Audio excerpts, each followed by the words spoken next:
Man, as long as I can smoke, bro, with it. Oh yeah, man. Shit. Let me get it started. It's episode 263 of the Honorable DJ Metal Monkey Radio Show with Slash Piff in this motherfucker. Yeah. Cause we behave like animals in a cage. Mainstream media, NRA, FDA, plus the USA. They cast spells on the home of the brave. Free Larry Hoover for minimum wage. And I can't vote for the games we play. And I can't vouch for a better place. And a rat race pace ain't no time to pray. Cause the spelling bee spelling out the life we made. Cherish the moment of a wonderful place. Cause the bar ain't worried about mistakes today. Cutting the grass ain't keeping them snakes away. Only me and you can, we the people. Only me and you can, we the people. Only me and you can, we the people.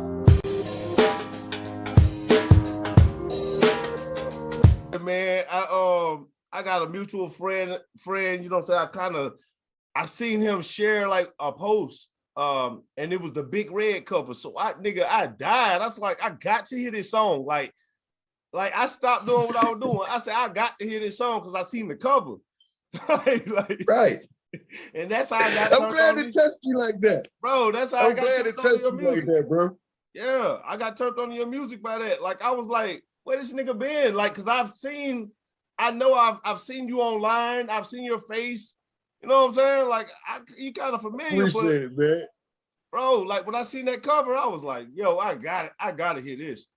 Like, right. I'm glad it touched somebody like that, man. Cause I was telling my OG, I was telling my dad, I was like, man, when people peep the Big Red cover, the OGs, like people in our age, having older, they're gonna be like, hold on, man. 5 heartbeats, Big Red. What this little nigga know about Big Red? Right. Man, dog.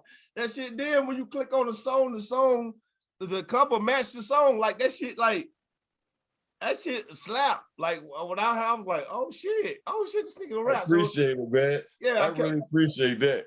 For real. Yo, my shit, you dropped 2 days ago, Ben Hood. So I've been fucking with that vibe. Like what you just dropped the entire project? Because I've seen a couple songs floating around. You got like right. I got this thing where I got my platform on YouTube called 2-Track Friday. It'll be the 2-year anniversary, February 28th of this year. So we coming up on 2 years of just dropping free music every Friday. I might rap on instrumentals, do a jacket for beats. I might drop an original joint, one of my own. You feel me? I just dropped 2 tracks every Friday for the past 2 years, man. What? That's how you doing it? Because you know what? Like, I like the way you drop, and I like your song. I like a lot about it, man. I'll get into it later, but like, I seen that it said like 2-Track Friday, so I was like, yo, he got a plan. You know what I mean? Like, so you schedule this out. How long you been doing that? You said like 2 years? Be 2 years, February 28th, big homie. This year, like I started it February 28th, 2 years ago. Well, 2 years coming. Oh shit. Well, let me ask you this. What was the motivation behind doing that song, Big Red? Big Red, man, I love to tell you. Okay. I was working with some, a mutual friend from my brother's named Dog Chain, and make a long story short, I was told that my music sound the same. I'm a hip hopper. I'm a boom bapper. You might hear me on a lot of dark Griselda music, Wu-Tang type beats, Mobb Deep shit, whatever, the Locks, D-Block, because that's what I came up on. That's what, you feel me? Like that's the type of music I studied, that Jay-Z, Nas shit. I'm from Pittsburgh, Pennsylvania, so I was more moved to the New York style of rap for a long time.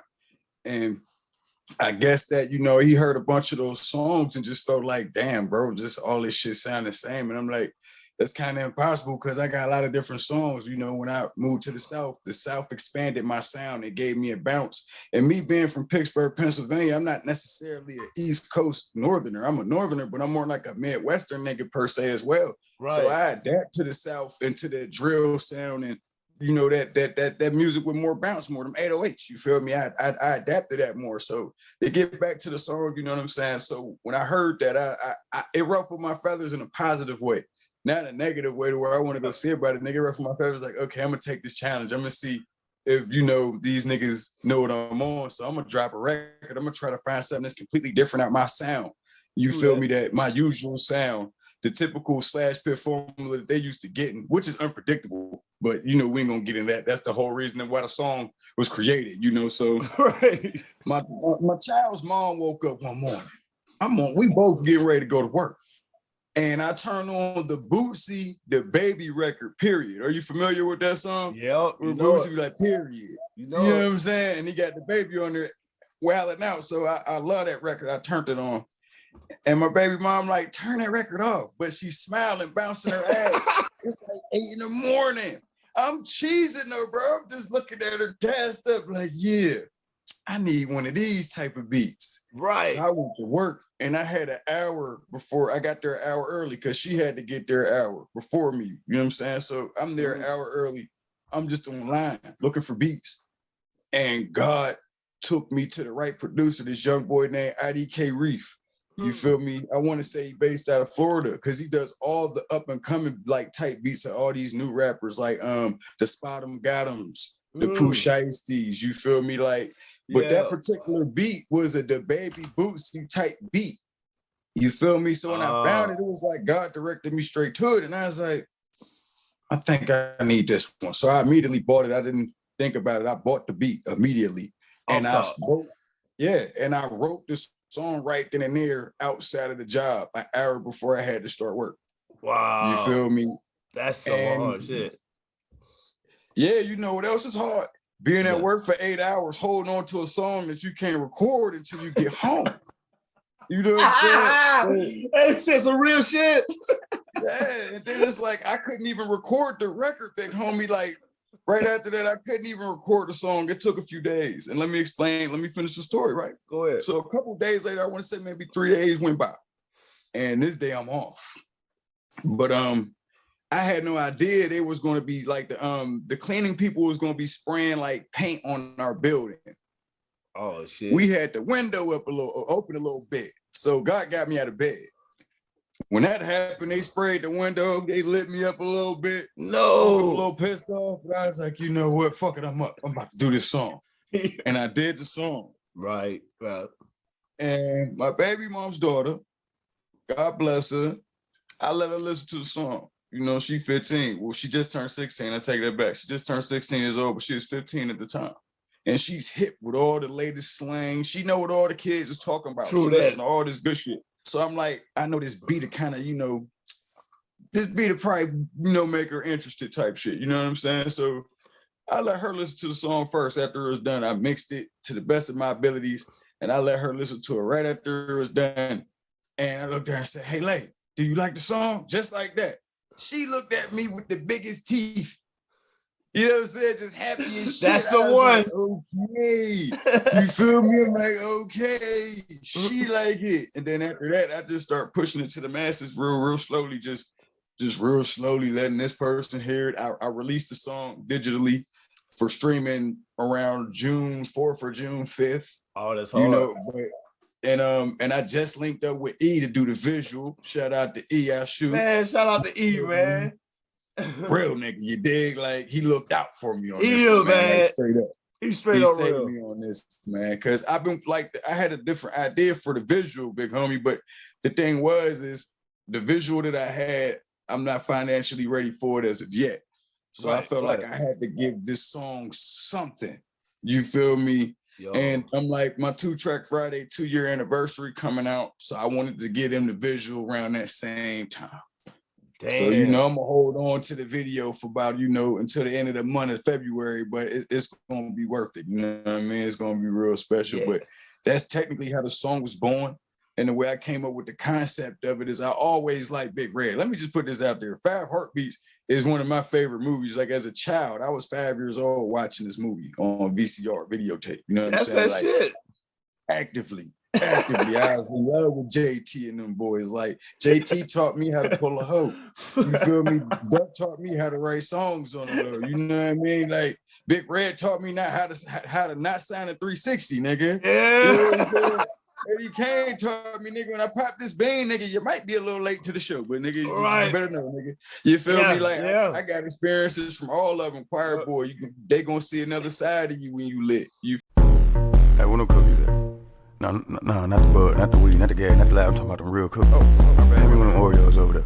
They talking about my shit sound the same. Fuck them. Pity this, big flavor, big tape. What you gon' tell Piff? I make them flip. She wanna fuck my kicks. Spaz on them, Piff. They only love you when you lit. Tried to put an ounce in the blunt, it almost broke my wrist. They used to sleep on Piff. Bed Bath & Beyond. My track was a telethon on Ponce de Leon. I got 5 heartbeats. I don't feel no emotions. My office Astro 9 to 5. That's where my office is open. Feel me? Yeah. Dressing. He had to hold it down for his woman, but he was still on the road. You feel me? Like all of them was some real niggas, and none of them died. You dig? Like I feel like that movie was dope as hell, man. You broke that shit down like in real time. Like I never thought about it, but it do hit our subconscious like that. Yes, sir. Especially if you're a black artist, you know what I mean? Like you right. Like I feel you. I feel like God had me watching that movie, obsessed with it for a reason, big homie. I didn't understand why until now. Like you said, I was able to break it down for you. That's how much I watched that movie. Oh, me too, man. I'm in the I definitely watched it about 10,000. It got about 10,000 plays from me, like straight up, like right. Robert Towers is a genius, man. Yeah, like whoever like just think like it's in the background at some black house right now, somebody's house right now, that movie's just being played. People probably just walking by the TV and somebody probably sitting down watching it. It's just playing. DVD probably sitting in their DVD case. Right there. Right. Straight up. Real shit. Okay, well, how did you get started into doing music in the first place? The music that you do. Like how did you get started into music? Like introduced? Well, being introduced to music, I'm a Rasta, man. I come from Caribbean descent. Okay. You know, my dad put me on the culture immediately. So, you know, my introduction to music was reggae, Bob Marley and the Wailers. Same here, Shabba Ranks. Yeah. Real nigga shit. Yeah, you know that's my first. I was trying to sample Mr. Loverman a few years ago for real, man. I couldn't get it clear. Oh no, man. You know, you know, like what people didn't know about Shabba though, man, that dude royalty checks was never gonna end. Like he got endless royalty checks, man. Like endless. Man. Like endless. He is so underrated, man. People have no idea. But that was my first introduction. I tell people that all the time. Like it was probably like 1991 or something for me. And I was on Shabba. And then when it came to rap, I got on the Bushwick and Ice Cube at the same time. And like, I got no hell of a stories. I had to listen to whatever the fuck my sisters listened to. So like getting started. And that's what I was on. I was listening to the household music. My dad was the reggae man. Now he liked hip hop, but he didn't bump it as much. You feel me? He was the reggae man. Like that's all I heard. And I was infatuated by it. You dig what I'm saying? But my mom, she's the jazz head, but she's the one that introduced me to hip hop. Wow. You feel me? My mom introduced me to Run DMC, Ice Cube, Wu-Tang, all them niggas. That's she brought that music in. That West Coast music, that Pac, that Biggie. She was the one during the Pac and Biggie wars. Like they friends, don't feed into that shit. Like, cause she was young. Yeah. So she was the ears that I have now for the game back then.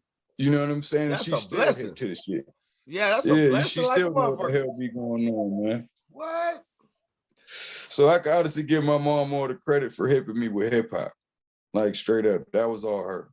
Damn. She did that. So what grade were you in, or was you already 21 when you first started rapping? Like when you got into it? I start rapping late. I began. Let me be honest. I always go back to this year, 1998. Was the year that I decided to say, yeah, I'm gonna do it. But I was on the low with it. I was writing songs, studying, listening, rubbing elbows with the right people. You know what I'm saying? DJs or what have you, because that's how I was blessed. I was in the 8th grade.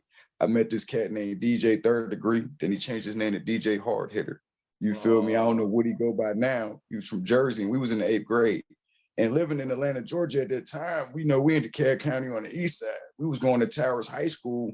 We were in high school in the 8th grade. That was the last year that they let 8th grade be in high school at that time. But this ain't 98. 98 was just that time that, I wanted to run around and do it. But you feel me? 8th grade for me, which was year 2000, which was 2 years later, was when I was able to really fuck around with the fuck arounds with it. But I didn't record my first songs until 2002 with a rap partner named Conspiracy.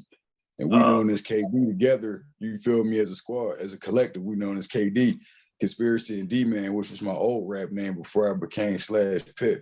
Wow. So I could say I've been doing this over 20 years, bro. I started early. Yeah, that's what my demographic is. If you look at the rap demographics right now and the consumerism, like the people who's consuming music, I chose my demographic 25 and older. It's just because it's a market for under 25. Don't get me wrong, it's a huge market for it. But right now we're consuming about 65 to 70% of all the music right now. People are listening to us, you know what I'm saying? To our age, not to me, because shit, I don't perform shit no more. I just make beats and you know what I'm saying, mixtapes and shit. But okay, I'm gonna have to lock in with you. Yeah, definitely gotta lock in with you. We definitely can do a lot of shit, man. It's endless, man, because yes, I like your range. And I'm gonna tell you the reason why I had to get you on the show. I wanted you on the show, but I had to get you on the show. It's because one night, man, I really appreciate that. Yeah, about a couple weeks ago, I'm up with the shits. You know how I am on that certain social media that I be on. I fuck with you, man. Straight up. You be cracking me up all live, bro. I fuck with you heavy, man. Yeah, I was with the shits one night, and then you was like, I don't smoke anybody on this. But I said, I got to have this nigga on the show, man. I said, totally, the big red shit, this shit, it's too much in line. I fuck with him. So I had to get. I appreciate you, man. Yeah, man. I had to get you on there, and then the names of your songs and stuff like that. It's just kind of, the way you title your songs, it's just it's interesting. I'm gonna put it like that. It's just interesting, man. I'll look at it and just yo, that's real stoner shit. Real stoner shit. Who is your biggest influence in hip hop? Man, I'm one of them cats. I love a lot of rappers, man. I love a lot of rappers. All right, name your top two. Your top two, then. I ain't mean to cut you off. Influence, but if I gotta give influence to anybody, I'm gonna be honest. Nas. Oh yeah, man. Immediately, something about that dude to this day registers with my soul, with my spirit, with my energy. Yeah. You know what I mean? His shit is just where it's at for me. You know what I'm saying? So if I say influence, when I first started rapping, I was trying to rap like Nas. True that. I ain't gonna nobody. True that. That's what I sound like. I was trying to sound like Nas. Yo, that's I don't sound like that now, but I feel like his lyrical authority stayed within me. Right, you know what I'm saying? Right. The way to tell a story, the way to, your work, the way to use your word play in a certain way, the beat selection, everybody always said Nas made bad beat selections. I'm like, Ether was hard, so I don't understand. You know what I mean? Yeah, hey, I heard that too one time a while back, and I thought about that, and I can't. You can go get any Nas beat, and it's not trash. No. Any of them, none of them trash. I don't know what people saying when they say that. I'm like, what are you looking for? It's coming from rappers though, and it's rappers that couldn't rap on his shit. right. That's why dude don't got a lot of features. Yeah. You know what I'm saying? The songs he's on, the beats that he's on, it leave him enough space so he can rap. That's probably what they want the beat to do the work for them, but Nas do the work for the beat. Exactly. Like that's the way. So they He consume makes him that raw. listening to music. You gotta listen to shit he's saying. Got to. You'll fall in love with the beat later and be like, damn, he sampled that cool. You know what I'm saying? That type of shit. I ain't gonna lie to nobody. I got a lot of Biggie, a lot of Pac influence. Biggie's my all-time favorite rapper. For real? He's my all-time favorite rapper. Biggie? Yeah. I feel like he's the I ain't dope saying it rapper. like Biggie. I mean, yeah, because he got no, I feel you. Yeah, I get into this with a lot of people because I don't think nobody expect me to say Biggie. You feel me? Man, He's the #1 favorite overall of all time out of everybody because the way he did it and how he did it and his background is just, I don't know. It's just, I just feel like he was that one to me out of everybody. Yeah, he was a rapper's rapper too. Like, say it again. Like, I got a producer right now. Shout out to Leak Reed. He coined me that. He called me a rapper's rapper. The rapper's rapper. So for you to say that about Biggie, that's full circle for me. Yo, that's full circle for me, bro. That make me feel even better. Let me think. Yeah, I think you are probably a rapper's rapper. I think you are. Because I admire what you do. And my thing is like, yeah, because listening to your tracks, yeah, the ones I've heard, yeah, because your rap can teach somebody how to fucking rap. That's what I'm basically saying. Like listening to I appreciate that. It's like it's that the type of shit I tell my dad. Right, because like you get a lot of these artists, like, you know, everybody sound the same, they do the same thing, they all rap the same cadence. I mean, everything, man. Everything. But then when you get somebody who's different, which the guys that I pick for my show, a lot of time, 99.9% of the time, they are the different guy. That's why I notice their music and stuff. Your music is totally different. Totally different. You know what I'm saying? Like, by you breaking down and explaining, I'm starting to understand, oh yeah, okay, that's what that is. Oh, okay, that's what that is. Boom. And then when the rapper's rapper thing, now as I listen to it, I'll pick up on some stuff because I know that you got some stuff out there. I know where you pull from. So it's some shit I definitely can learn on it. And that's what make the rappers good, man. But still though, like, it's your time. It's time for like guys like yourself to reap the benefits of all the hard work, because now it's just the world has changed. And it's like, you remember like 2002, now you remember 2012, and now it's 2022.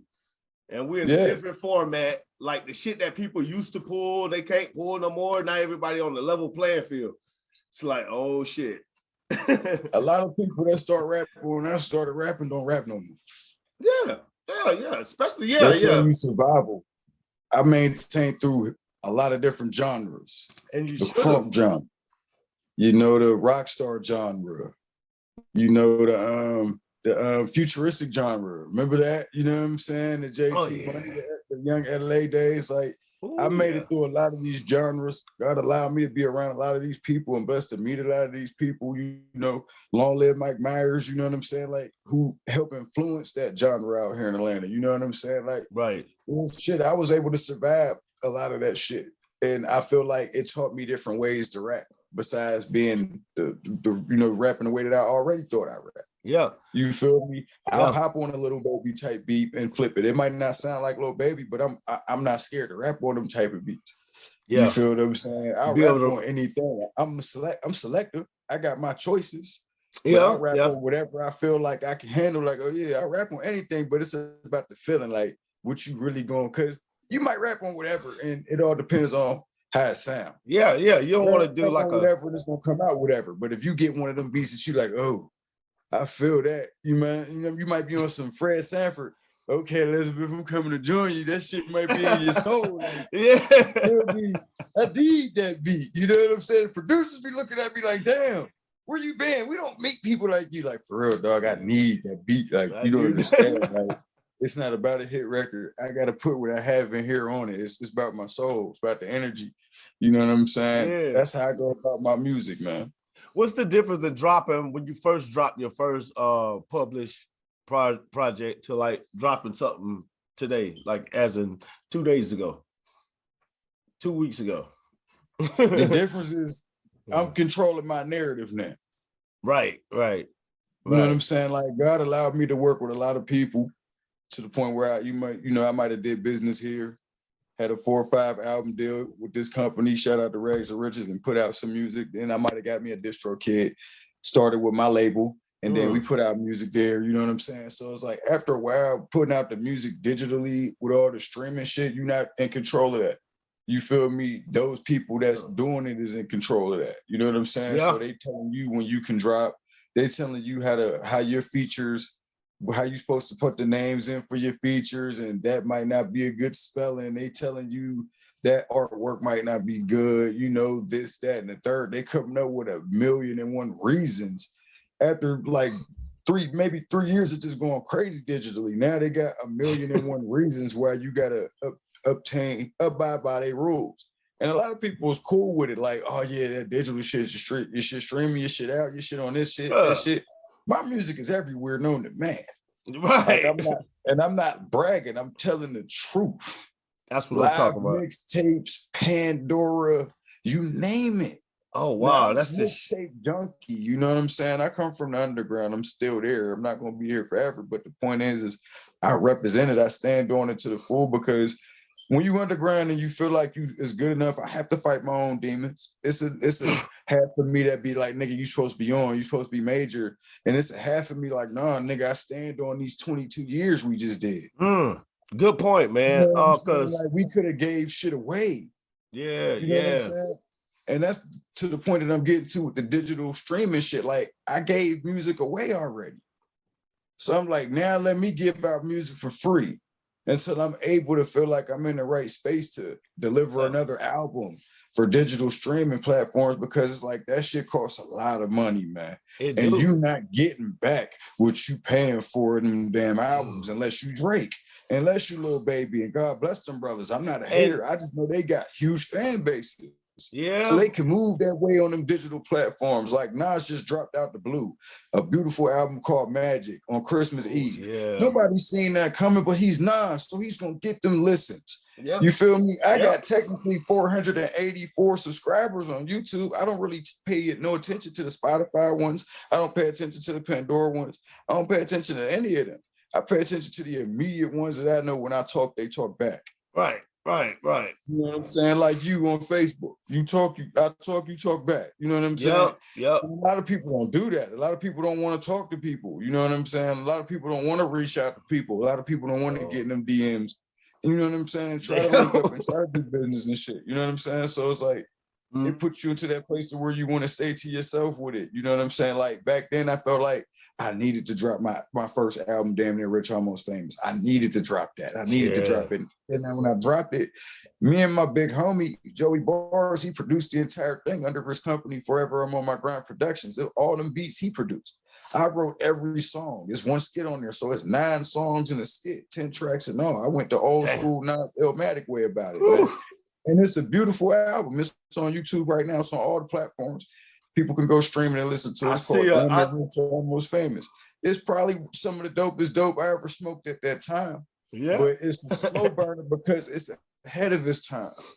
Yeah. You know. I see it right here. It's man, wow. When advertising on YouTube, I know that I better take that off. Well, this is gonna be on YouTube. Fuck them. You feel me? I can relate to that. Yeah, because you know how they do it, man. Like, hell yeah. Yeah, man. I gotta get on that though, man. I definitely gotta get on that. Cause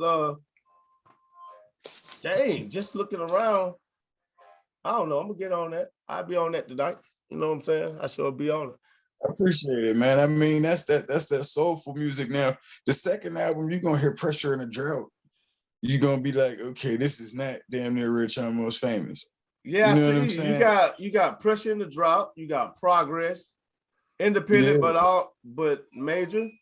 Yeah, and those was a series of projects that I was blessed to work with an artist named Polo Don Red, who's doing this thing. I've heard of that guy. I've heard of that guy. He's like I don't know him, but I've seen the documentary that he got. I like everything he do, man. He's dope. Documentary. I was on that documentary. What? I was talking about how his work ethic is. Oh I yeah. was on that documentary. Now you about to make me go back and watch his shit. So You gonna see it, Amazon. he gonna be like, he was right. Damn, Slash Piff is on this motherfucker. Yo, Yeah. man. And then you got Pressure in the Drought. Man, fuck all that. Hold up. You got Loaded I Iron. turned that shit into a movie, by the way. I'm gonna send you a link. Yo, That's please just like do. it's like a 22 series fucking web series that I started over like some odd years ago around. Did I tell you a story about that? The Pressure in the Drought album did good for like a week. Then after that, it just kind of tanked. It didn't do the expected numbers that I thought. Now it was treated like a first album per se because that was the first time I was signing with an independent label because I did a deal with Polo Don Red at that time. Oh, You feel me? So I was working with Rags to Riches, and that was my first album coming out. So when I dropped that, Rags to Riches, I did good for like a week. Then after that, I didn't do good. You know what I'm saying? In my eyes, and he wasn't mad. I was, down on it. So because I invested a lot of money in that shit, so I was like, I know what I'm gonna do. I'm going back to the mixtapes. You feel me? Yeah. And I dropped Progress, and he was like, okay, I see what you know what lane, you know your lane. You feel me? Because that's what I told him. I was like, I'm gonna go fuck with these mixtapes. And that's where my success generally comes from, in my opinion, my mixtapes. Like a lot of my success and love and kudos that I get is from them 100 tapes I did.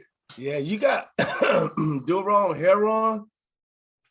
Yeah, see, the thing is all the joints you looking up right now, right? Yeah. That's the shit for streaming. Now, if you type in Slash Piff on YouTube, it's a lot of mixtapes that's just on YouTube that ain't on no other sites. Like I legitimately, DJ Middle Monkey had over 100 mixtapes, bro. What? Literally. Man, say that you got okay. Hold up, say that. Hold up, man. I legitimately have over 100 mixtapes. It's like it might be what I've dropped lately. I dropped 100 in September 15th. I dropped 100. It's called 100 emoji, but that's the 100th one. Shout out to Slash. And I want to say I brought like 2 more tapes after that. So yeah, it's definitely over 100 tapes. Shout out to Slash Piff, ladies and gentlemen. Shout out. Yes. Yo, I gotta fuck with you hard now. I'm gonna get into him. I'm gonna check him out. I'm gonna share him. I'm gonna be playing them on my shows with all kinds of shit. Like I'm always keeping. I really appreciate that, fam. That mean a lot to me, man. Like real nigga shit, bro. Yeah, man. I appreciate it, man. Yeah. I'm mad I ran out of fucking cigars, man. I know. I'm looking at a cigar. I know I got like the weed way over there, and then the cigar right there, and complicated as shit right now. With this man right here. You like straight up. You can't help but keep it pimping, man. Hell yeah. But man, like for real, I'm liking your catalog. And I need to really check out. Yeah, I need to check out some more songs. I probably listen to a good 15, 20 songs. You know what I'm saying? And just like I appreciate that, man. Well, I like the vibe. Yeah. I like to make sure I'm hearing what I'm hearing. You know what I'm saying? Like that's real. Yeah, man. And I knew I was like, it's something different. So I knew you was like from the East Coast or something, because like my favorite rapper is Ghostface Killer. Although Nas is up there, you know. Yo, he's one of my favorites. He's like he's just the hood version of Nas. He's my favorite Wu-Tang member, period. Period. Hands fucking down. People tell me, they be like, bro, you remind me of Ghostface. And they be like, man, don't tell me that. I don't get big-headed, but that shit gonna make me say, oh, man, yeah. Ghostface. Yeah, you are, I could say, yeah, your style is close to Ghostface because you street. You know what I'm saying? Yeah. Like, that street shit. Like, it's certain shit. Nas is hard, don't get me wrong, lyrics is all that. But you know, he kind of a pretty boy. Ghostface gonna, you know, see, when I say influence, I meant lyrically. Yeah. Like, that's where I got my shit from, but I totally agree with you, man. Yeah, and you in the Ghostface area with that.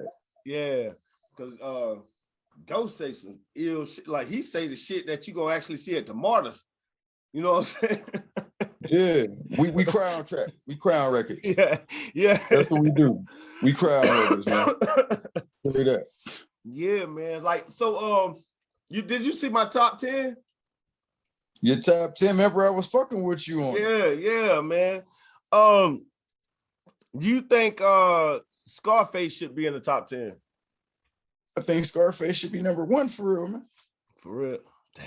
I mean, Face is really that hard. Like the reason why I like certain rappers is due to their influence from certain other rappers. Okay. You know what I'm saying? So it's like the reason why I love Biggie is because I can hear that face. You right. You dig? I can hear that Alfred Hitchcock. These guys are storytellers and they come from a dark place. Yeah. You know what I'm saying? I can hear that shit. I'm getting the chills talk about it now. Real nigga shit. Like that's something. I feel like Face won. If anything, he influenced the Jays. He influenced the Nas's.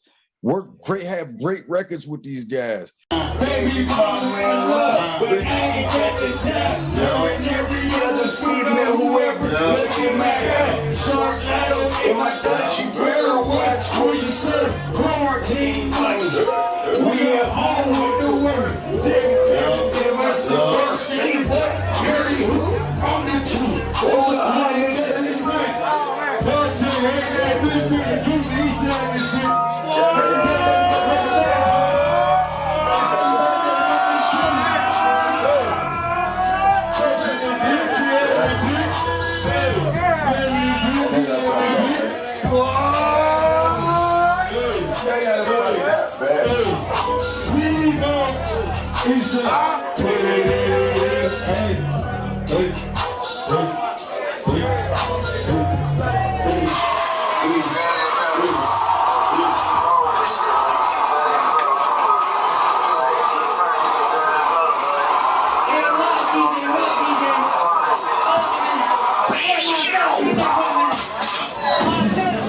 He's an influencer of not just the South, but hip hop as a culture.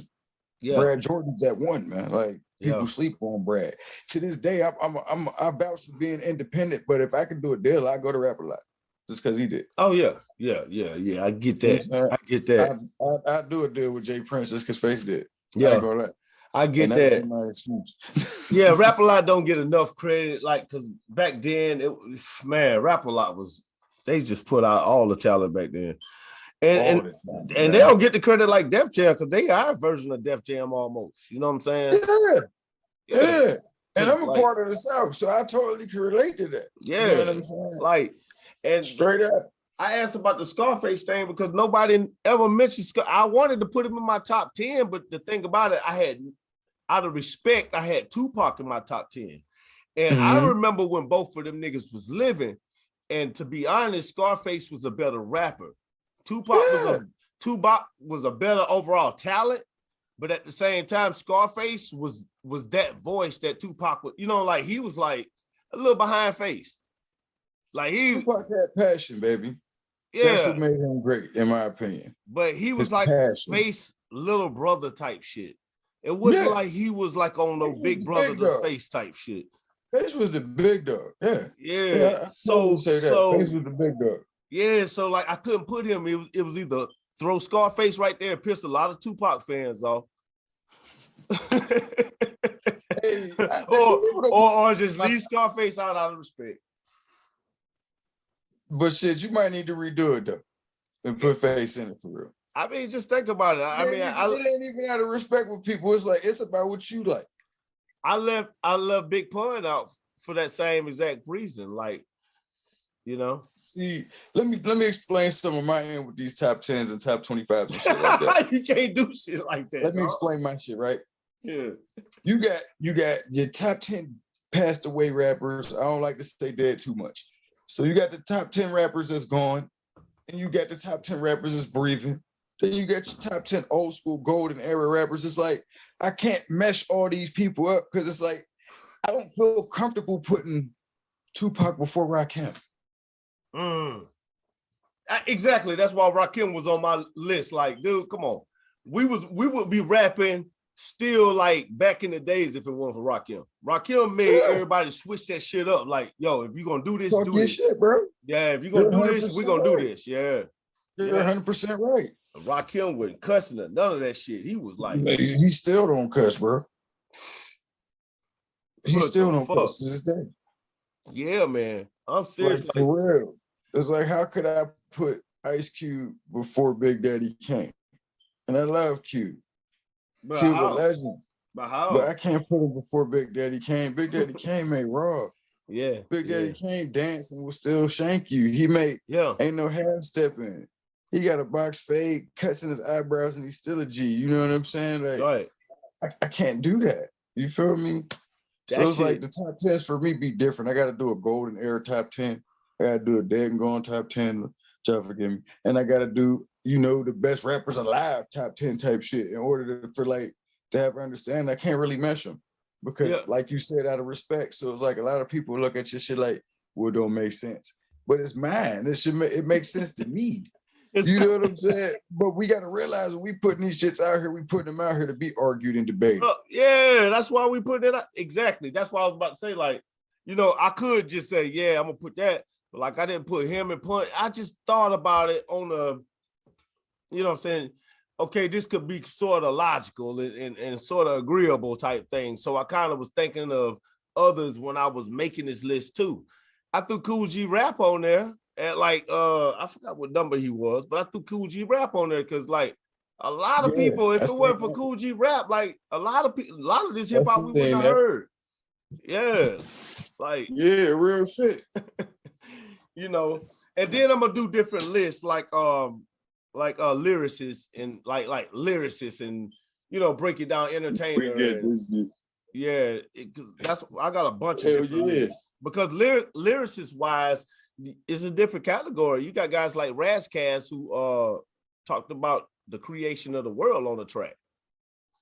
You know, it's Razkaz. He talked about killing God and Jesus and all this wild shit, but like you remember Cannabis was his throwed off shit. Cannabis. I mean the lyricist. About being trapped in the desert, depending on sand and rattlesnakes and shit like that.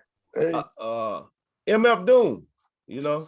Niggas, you got some lyricists that's really like throw it off, like, and that's when I'm like, if you make a top 10, and I'm like, if you make a top 10, bro, it's like, is your top 10 gonna be like is these top 10 rappers the overall rappers?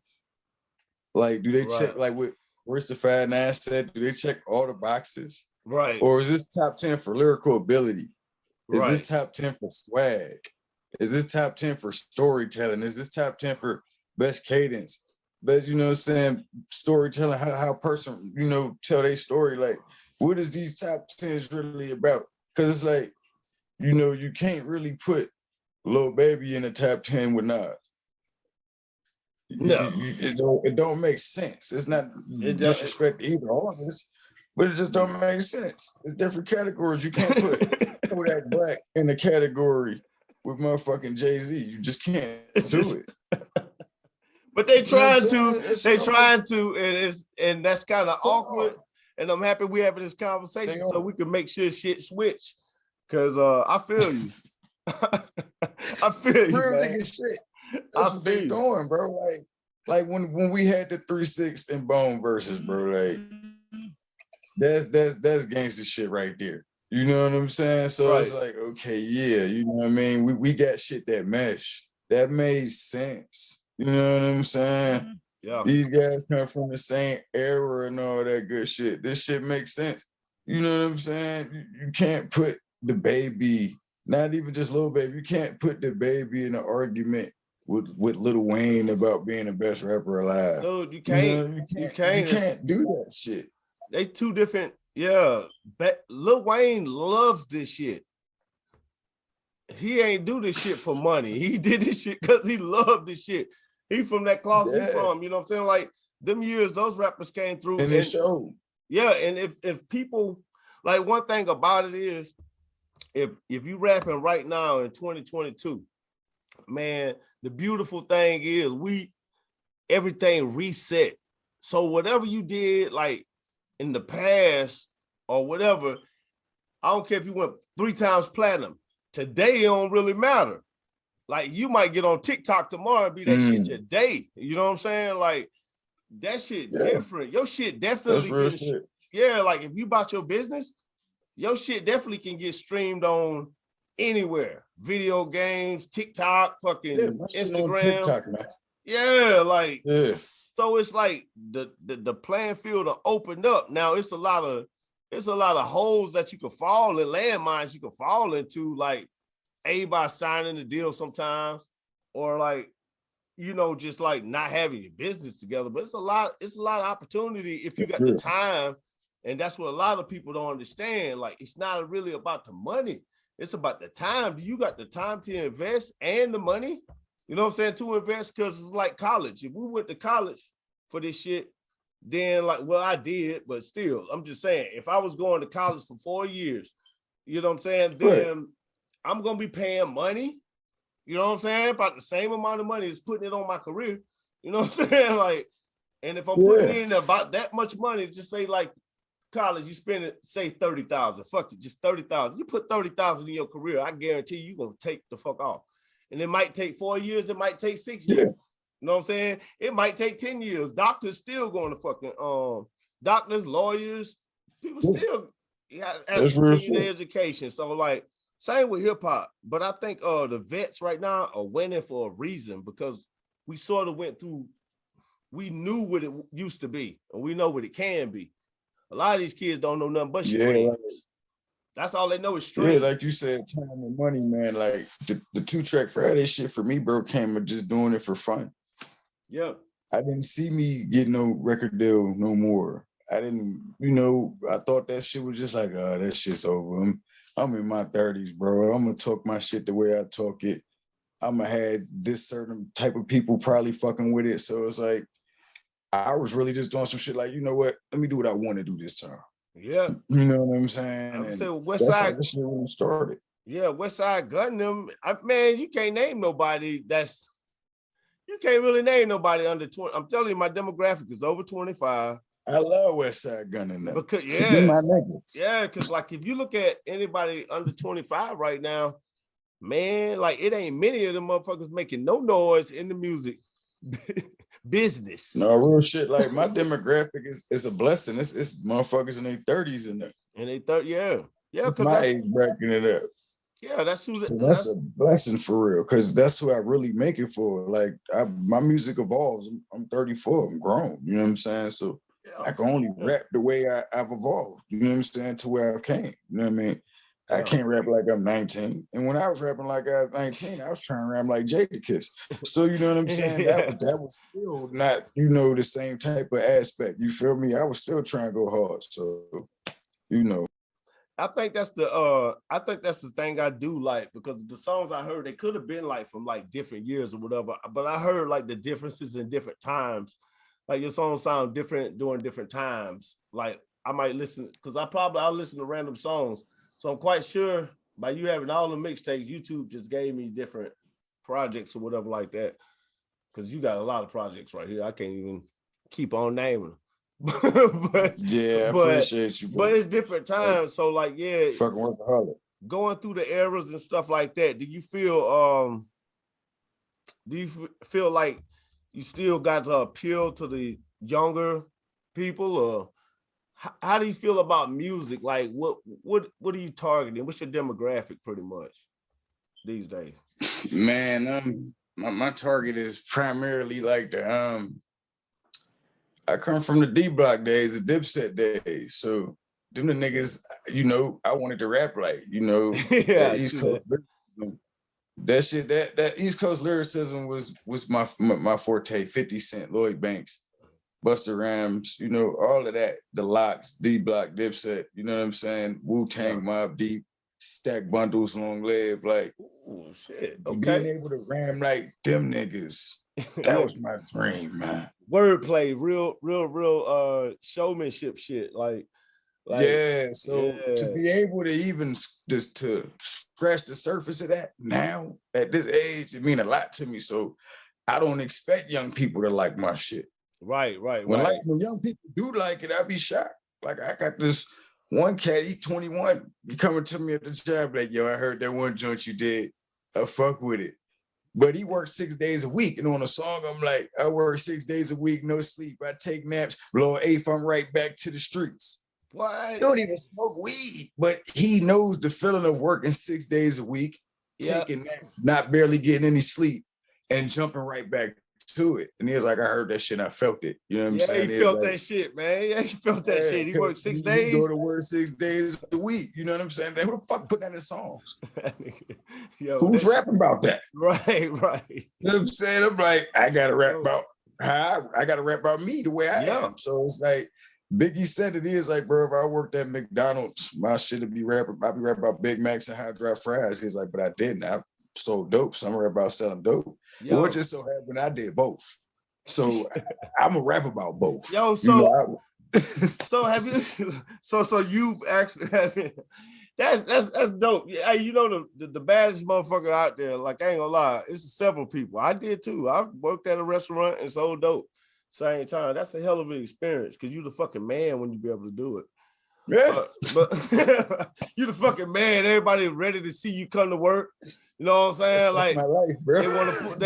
They want to pull you to the side and just talk to you. They don't want to talk to everybody else. You know what I'm saying? That's real shit, bro. Like real nigga shit. Can we talk? Knowing damn well you got no sex. You know what I'm saying? Yeah, man. That's real shit though. I've been there, man. I done been there, man. So have you ever been on a track since we talk about lyricism and shit? Because people don't talk about this no more. I think niggas just slick start hating on each other these days. But like, have you ever got ate up on a track? Who? I'm just saying, like, I have before. Like back in my day. Yeah, that's why I said, whoa. Yeah. I have before, and it's humbling. I woke up with madness of having I had a flashback. Yeah, man. I've definitely been ate up on the track, man. Like, it's humbling. It motivates you to not get ate up ever again, or to at least try not to. You know what I'm saying? Like, oh, this nigga dusted me. I don't think it's enough for that. I don't think it's enough for that no more. Trying to come back like, damn, he dusted me. Now, don't get me wrong. There's been some songs where some, depending on who I worked with, I would expect it or be happy. You know what I mean? Right. But if it was straight lyrical competition, and I know I got dusted because I'm a realist, man. I'm not gonna lie to myself. You feel me? Like, you know what? I should have went harder. I should have went harder. I thought my shit was nice, and the homie hopped on and just started. Oh man, I couldn't follow that. The word of Dewey Cox. You ever seen the Dewey Cox movie by nigga? How the fuck am I supposed to follow that? Like that's how I be feeling. Like, nah, man. So I try to put myself in a position to be the eater and not to be ate in. You know what I mean? True that, man. I try to put myself in that position for real. Yeah. Dude, I think there ain't enough of that in hip hop anymore, though. I think people just make songs and just be like, yeah, that's straight. Nah, man, like we gotta go. We gotta get it. You know what I'm saying? Like, I don't think it's enough for us like even talking about that. They used to be the shit, man. Me and my niggas, bro. Me and my niggas shout out to Conspiracy for KD Collective. I was telling you about that I'm a part of. Shout out to Joey Bars, the producer. You feel me? Slash rapper. I told you produced my first album. Like them niggas is, all three of us, we're war animals. Like we thrive for lyrical combat, in my opinion. You know what I'm saying? Like, we won't mind making songs, but nigga, if you talking about our rapping and nigga, it's a joke in the game. Like, we'll do that to each other in each other's sleep. That's how we feel. In that state of competition, I feel like that keep your squad war ready at all time, for the pen. You know what I'm saying? For your freestyle, for your lyrical ability. Like, don't no squad in the game lyrically want it with us. I'm talking about top dog major squads. You know what I'm saying? Niggas can go watch this interview and be like, oh, that dude he's full of shit. He talking shit. Hey. Nah, man, talk your shit, man. Talk your shit. That's why I got you on here. I say press the button. I'm a nigga that's on an on and off, chaotic battle with Royce the 5'9" right now. You know what I'm saying? Royce said, check all the boxes, be the man. I responded, you feel me? He took 3 months to respond, but he responded on the RJ Payne record. Shouts out to him. I heard him. I appreciate that shit. Yeah. You know what I mean? Made me more glorified as a lyricist and as an MC. So, he ain't say my name, but I got big people that's letting it be known, like he what's up. I'm about to say, what's up. You know it. What's up. Respond to that record eventually. Like, go check out Ike Love, DJ Metal Monkey. Go check out Ike Love. You'll hear that and be like, okay, this nigga was not talking his shit. You know what I'm saying? Like, I was talking my shit, but I wasn't talking no bullshit. Like, you know what I'm saying? Like, I'm a humble man, dog, but when it comes to that lyrical shit and it comes to rap, bro, like, you feel me? Michael Jordan cocky for a reason with basketball. Ric Flair cocky for a reason in pro wrestling. You know what I'm saying? Like, Tom Brady cocky for a reason in football. Yeah. So round that shit up to rap, and that's my sport. I'm cocky for a reason. My niggas Right. is cocky for a reason. That's how we feel. You know gotta what I'm be. saying? You gotta be, man. Like that's the thing about it. I tell these new artists that too, man. Like it's motherfuckers out here Hey, they intimidation game is on 1,000. When you step outside your house, you better be ready, because it's niggas out here who ain't playing, and they don't. Yeah. They out here for money. They out here for your ass on that track, nigga. Yeah, bro. It's like you gotta look at it like this. The minute you think you nice, it's always a nigga nicer, bro. Yeah. Hey, right now called Super Smoker. Go listen to it. Super My Smoker. nigga Conspiracy tapped my ass on that song. I'm living with it because it's a beautiful song. I don't feel no combative energy with that record. You dig? I'm glad that it happened that way, because I'm like, well, shit, nigga, it was either gonna be me or him. You feel me? And he dusted me on that shit. You feel me? And it's my song. I'm comfortable with living with it. Like, well, shit. Yeah, it's your song. Yeah, first of all, that's my brother. I love him. We business partners. We artists. We've been doing this shit for years. We came in the door together. You know what I'm saying? So who better to do it than your nigga? Yeah. Who better to do it than your boy? Like brother. I said, my squad, nigga, like you said, iron sharpen iron, still sharpen still. Like my squad, that's how we live. You feel me? So it's like, if you getting out rapped by a nigga on your squad and on your team, nigga, who the fuck out on the outside of that gonna fuck with you? Yeah. Because some people, my shit, I can't. Oh yeah, I'm gonna tap that ass next time, Playboy. You know what I'm saying? Yeah, but you know, at the end of the day, you gotta have that competitive energy too. You can't have you gotta have tough skin in this shit. You feel me? You can't be no soft, sensitive ass nigga. Like, we wrestling fans too. So it's like Dusty Rhodes said one time, nigga, if you ain't trying to be world champion, what you in this business for? Yeah. You feel me? Yeah. That's our attitude on the mic. Man, I'm never too far from it, bro. That's our attitude. That's our attitude. Yo, like, man. I'm never too far from this motherfucker, bro. Oh, man. Attitude. I won't go at all time. Just being real. I take that shit big serious, man. And it's like my niggas do too. We the same with that shit. We're a three-headed monster, you know what I mean? So like, you think we ready for that shit. So like, yeah, I seen you sharing the wrestling and stuff, and I was like, oh man, I was just getting ready to make a joke, some type of wrestling joke, and I end up I shared a picture that said Brother Teresa, and it had Hulk Hogan face on Mother Teresa. You know what I'm saying? But yeah, the wrestling, man, that's something that a lot of people sleep on, man. But you know, they got their hardcore fans now, though, like, because they sell out everywhere. They just came out here to Atlanta. They sell out everywhere. And it's been hard for the pandemic, though, I must say, because I'm an avid fan. Right now, it's hard they all don't sell out sometimes. Sometimes they got to switch the camera angles to make it seem like that sometimes due to the pandemic. You know what I mean? But you're right, though. They overall do sell out. They need to give out some of them free tickets. Then shit, like fuck with it. With that shit, I'd be all up in that shit, man. For real. How big are you on conspiracies? Conspiracy theories, I'm huge. Like my brother's name. You know what I'm saying? Like, shout out to him. You know what I mean? Like, he working some of that shit. You know what I'm saying? So, his name is Conspiracy. I'm about to say I see featuring conspiracy on a couple of yeah, we big on that. You know what I'm saying? I could talk all day on that shit. Yeah. For real. Do you believe in aliens? Yeah. You think they walk amongst us right now? Huge possibility. Okay. Well, all right. If it came to it, I'm not gonna say if you went to the donut shop or not. I ain't gonna say none of that stuff. But would you take Neuralink if it came down to that or another vaccine shot? I ain't gonna lie to you, bro. This is the best way to just say something about that shit, like about the vaccine shit. If it's broke, don't fix it. Yeah. If you know what I mean by that. So you know, and that's me, bro. Right? What if niggas survive West Nile, Ebola, swine flu? You know what I mean? Like, this broke, don't fix it. Yeah, they gave niggas smallpox, everything. We still like ticking, like, yo, man, just stop shooting us with shit. Real shit. Do you think Elon Musk got this thing called Neuralink? Are you familiar with that? I heard a little bit about it. Yeah, you kind of like it's almost like magnets, or like you could say earbuds or something that go in, and then, or I think it's an implant in your brain too. Like I think they got one of those, but it's like basically Yeah, I don't do implants, bro. You wouldn't do I that?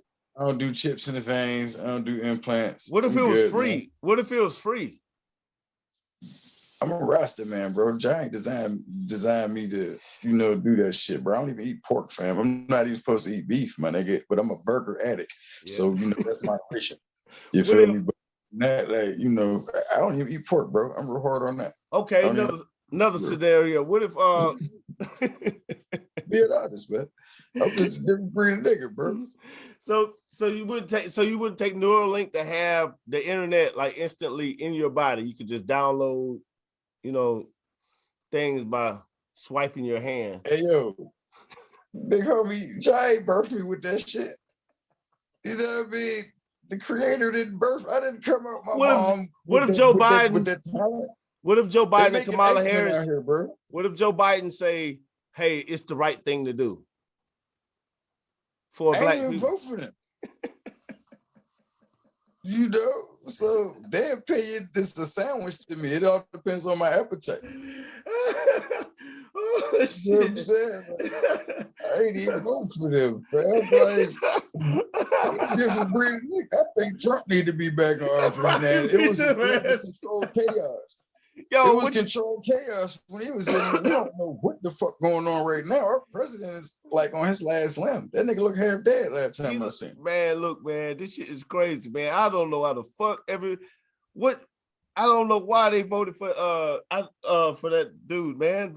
Donald Trump clearly could be the president, and a lot of shit wouldn't be as fucked up. Like it's getting dark. Exactly, bro. it's getting dark. Like real nigga shit. Like we really don't know what's going on with this Biden dude. Biden could die any day. Any day. You know what I'm saying? But then you got people that's like, oh, well, anybody could die any day. That's just logic. That's physics, and that's life. No, bullshit. This dude looked like he on his deathbed, like trying to give us speeches. Like that nigga bad. Like he's doing bad. They put this old ass nigga in there to get the real one out. Yo, they probably you feel me? Yeah, man. Like I've seen videos and shit that saying one conspiracy is that it's not Joe Biden. Joe Biden already had died. They got the date that he died on and shit. And then they got a lizard, him as like a Anunnaki lizard, alien lizard. You know what I'm saying? And you seen the Simpsons, right? Yeah, man. Dude, it's some crazy conspiracy. Look at the alien, the big alien octopus niggas.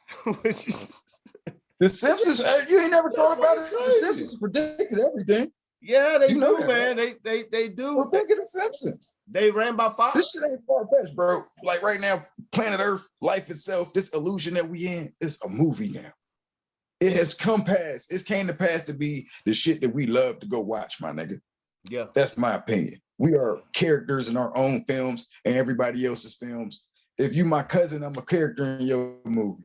You my friend, I'm a character in your movie. Yep. You my friend, you know what I'm saying? It's vice versa. You know what I'm saying? We are literally living in a movie right now, bro. So where, I believe like Charlie Murphy, God bless him, long live his soul, man.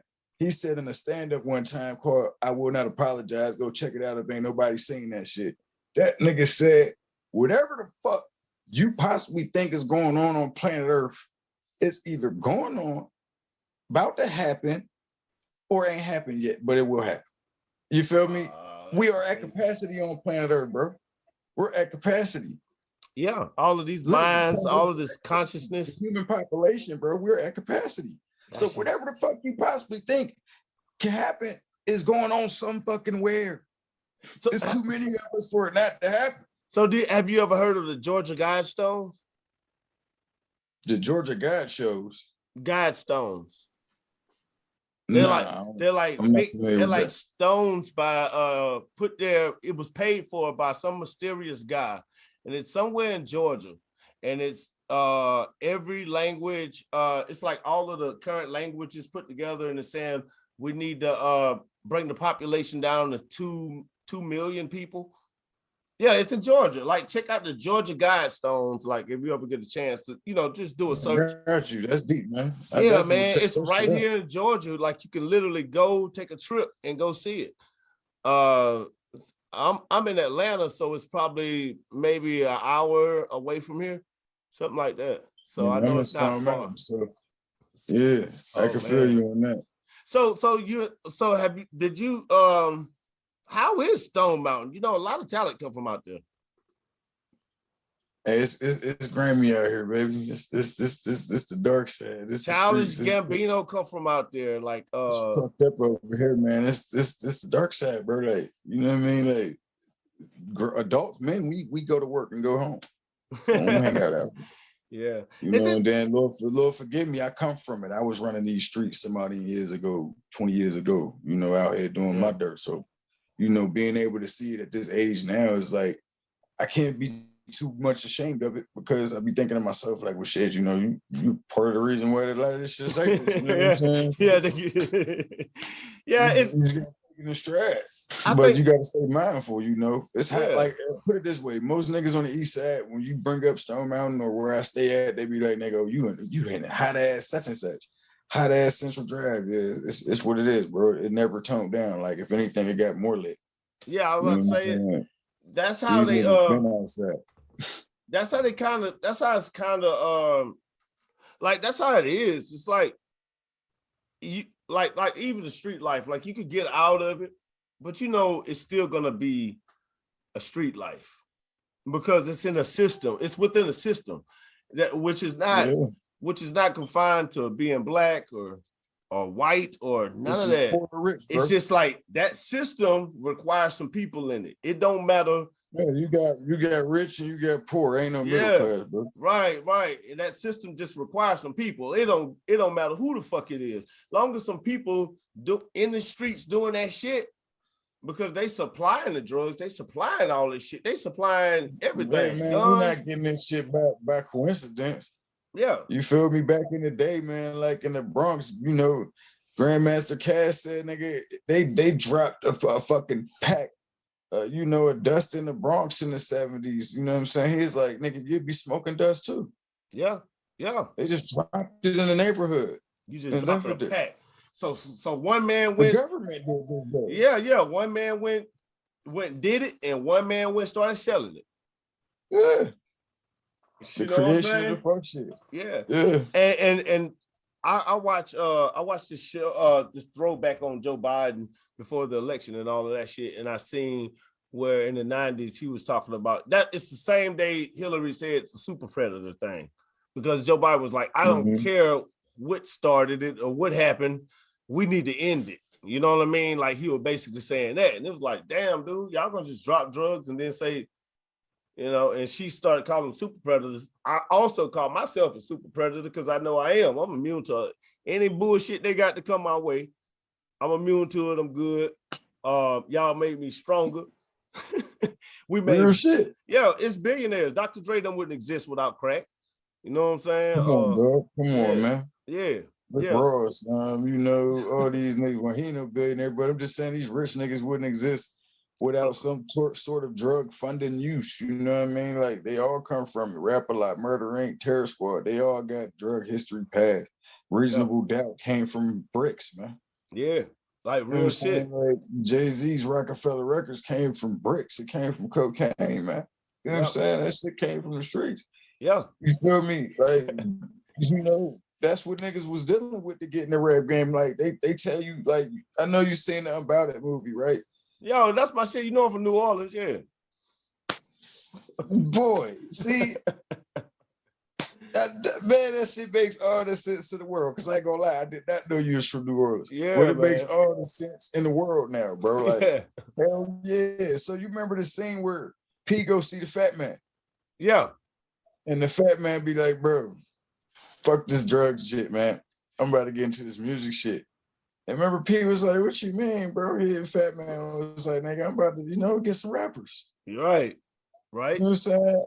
I'm about to make this money look legit. He didn't necessarily say legit, just make it look legit to where they'll leave him the fuck alone because now he got a record label. Yep. You feel me? He's getting some rappers. Now he's a CEO. He getting his J Prince on. And that's when P got the idea to put Silk on in the movie. Yep. You know what I'm saying? So I look at it like, nigga, that's just it's hand in hand. It's like a vicious cycle, man. Because I mean, what how else do we get into this shit? Yeah. And how else would the Fortune 500 companies run too. They do it. I mean, it's the same. It's around the board. You know what I'm saying? Like Vegas. Yeah, I love the Wolf of Wall Street, man. Yeah, like, That's it's like, taught me a lot. yeah, it's like we openly know that Vegas is ran by the motherfucking mafia. We know this. We all as American citizens know this is a fact. And I love it. And Vegas is the shit. I love it. and we, oh yeah, okay, yeah, you was just out there, yeah.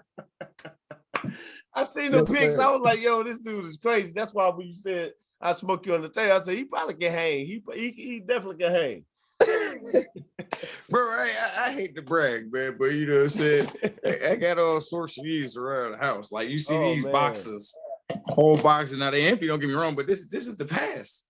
You feel me? This is the life I live. You know what I'm saying? Everywhere, man. These different boxes, by the way, man. They all over the motherfucking place. But they worthless right now because ain't a blunt that I can roll up in these bitches. You feel me? But I definitely blow my face down, bro. That's just definitely how I live, man. I ain't even bragging. I'm just telling the truth. I am a super smoker, like the song said. But you know, what I'm saying was, yeah, like we openly know that the mafia runs Vegas, and everybody know that, and we just glorify it. But like with us, we think it's so, you know what I'm saying? Like, I don't know, so crazy that the things that we do to try to make our money stretch. And I tell a lot of people a lot of time, we black men, like you just imagine being a black dude. Ain't nobody, like if you win, everybody with you. But when you losing, everybody gonna laugh at you and they ain't gonna give you no money to get back up. They just gonna laugh at you. No. Like it's hard as shit. Like they ain't gonna even try to give you a shot. You know what I'm saying? Like it's real. Like you gotta be winning. Real. Like so we're the type we gotta be winning. So I big up anybody that make it. I don't give a fuck how you make it, but like long as you feel successful inside, yeah, man, we all can go on tour together. You know what I'm saying? Like shit. Yeah, man. I salute anybody trying to get some money. I'm open to work with anybody trying to get some money. I'm receptive. You did? Yeah, that's what that's what it is. What next projects you got coming out, fam? Man. You know, I'm at this point in my life and career where I'm done playing. So, you know, there's something special coming, you know, real soon. You know, I'm not really, I'm a different artist at this point. I'm not one to promote the shit that I'm gonna do. I just drop it and my fan base cling to it like, oh, he's back. He's out. He's dropping something. You know what I'm saying? Dude, so, that makes sense. Know, all I'm gonna say, big homie, is I'm done playing, you know. And you know, February 28th is the 2-year anniversary of 2 Track Friday. So, you know, oh shit, everything go hand in hand, you know, just keep your eyes open, you know. That's all I can say. Anything can happen between February 28th, you know what I'm saying, and so on after that. You know what I'm saying? Right. I'm gassed to do something special for my listeners, for my viewers, for my fans, for my peoples, for my supporters, for the people that fuck with me. So I definitely got something coming, and I'm gonna just say it again. I'm done playing, man. You know, that's what I'm talking about. I can't lie. I'm done playing. Yeah, man. Cause like, and then that drop time. I'm gonna be honest. I've been talking to artists lately because I always tell people like, drop winter music in the winter, drop summer music in the summer, drop. You know what I'm saying? Like when you know the seasons to drop it, like how long to sit on your shit, and you know that around that time, next quarter, like the beginning of next quarter. Oh man, it's about to be a motherfucker because that's the music that's gonna take you throughout the year. People, you know what I'm saying? Like that's the music that's gonna take you throughout the whole year, man. Or like it catch that buzz. Like, so I don't know. I'm looking forward to anything you drop, but all of the stuff that you already got, I'm getting ready to play the fuck out that shit. And hopefully, man, I appreciate it. Man. Yeah, man. If you make $1 million, throw me a 3-5. Hey, man, that's all it's I want. A fan of a fan situation right now. I'm a fan of you, bro. Shit. For real. I fucks with you, bro. I fucks with you, fam. And we're gonna do some shit together, man. Like, let me just get at you. You know what I'm saying? Get a little time to get at you, but this is gonna be published on YouTube, Spotify, iTunes, man, iHeartRadio, you name that shit. It's gonna be on social media, Daily Motion, everywhere. But where can we like interact with you to find you the most, man? Like Instagram. Instagram, okay, yeah. You can DM me on Instagram, Facebook, DM me, you know what I mean? And YouTube, man. Like, you can hit me in the comments. I'll talk back. Yeah, You for feel sure. me? Yeah, That's for sure. definitely the best ways to fuck with me. Yeah, man. And everybody follow the links that's on the screen. And yeah, by the time the recording is gonna be like links and shit on the screen. So so follow me on the links on the screen. Man, it was dope, man. And I know you possibly want to smoke, probably got a piss to do something like that. So man, I ain't in no rush at all, bro. I just put my phone back on the charger, bro. I can talk to you forever for real, bro. Oh, dude. shit. Like, yeah. What's bro? But yeah, all right, then I got a few more things. What's your process in recording? Like, you go, are you one of these punch in rappers, or are you one of these I write everything? I mean, how do you get all of your lyrics down? I write and I freestyle, but I don't believe in the art of punching in whatsoever. I don't come from that. Ooh, if I can't, I'll do 101 takes till my shit get right. And don't get me wrong, I've one took COVID, as we like to call it around here. You know what I'm saying? For the people I fuck with, we like to call shit one take hove if you do it in one take in. I know what that is. I ain't trying to toot my own horn or nothing, but I did that countless times. You know what I'm saying? But I also have taken, it will take 100 takes for me to get something right, because after a while, it's about your impression about how you want it done. You might say one word out of a whole 16 that's just not comfortable with you the wrong way. So you might have to record it all over again, you know? So I'm one of them artists in the studio. It'll take 100 takes to get it right. I'm gonna do 100 takes. You feel me? I don't believe in the art of punching. I wasn't built like that. I wasn't trained like that in the business. I never That's cheating, man. knew that shit was effective. Like, until I started selling studio time, that's when I learned what punching in was, because the artist that I was selling it to was doing that shit. Do you and it was I ain't mean to cut you off. Do you often record other artists? Not like I used to, but I've done that shit for a prolonged 10-year span. Like, when I got my studio, you feel me? I just got some little equipment, the Pro Tools and the computer and the mic and the speakers, man. And, had it at my apartment. And I was, recording people for years, but it wasn't just for studio time. I had a squad called ODMG that's tattooed on my hand. Overdose Money Gang, and all we would do was just get high, get drunk, and record music. What? Hold on. Bitches and make money. What was that name again? Overdose Money Gang. Yo, ODMG. that shit hard as fuck, man. Like, yo, that's a hard ass name. Shout out to that. Shit. Yeah, man. I mean, we were just a collective of cats that just felt like shit. We got one thing in common. We gonna OD on this money. We can never have enough of it.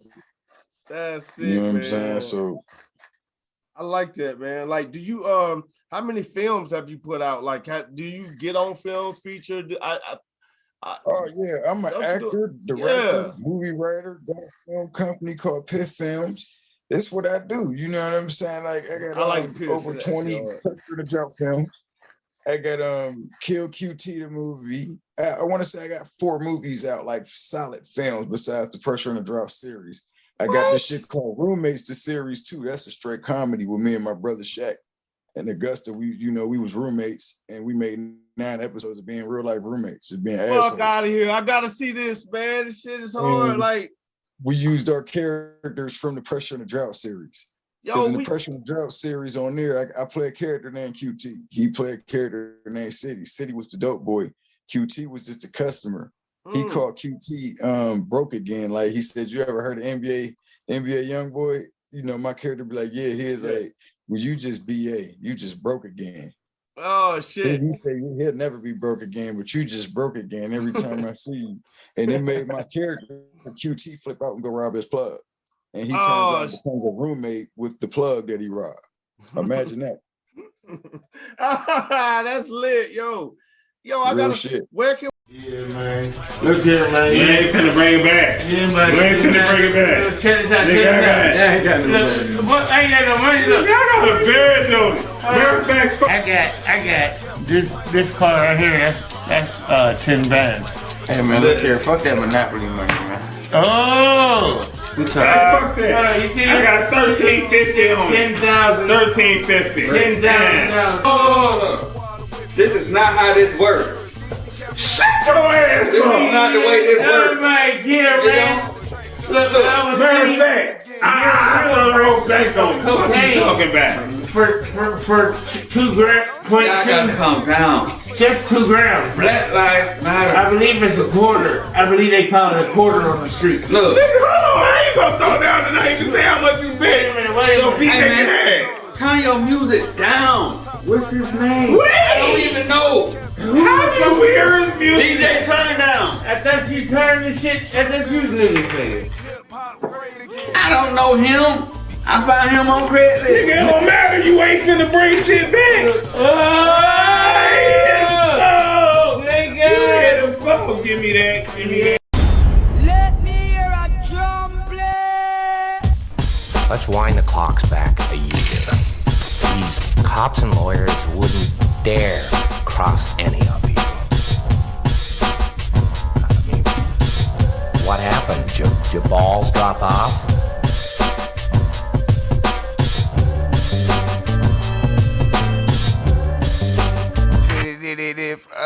Got the toast with the bread, then we buttered it. Gave it to him raw when they just discovered it.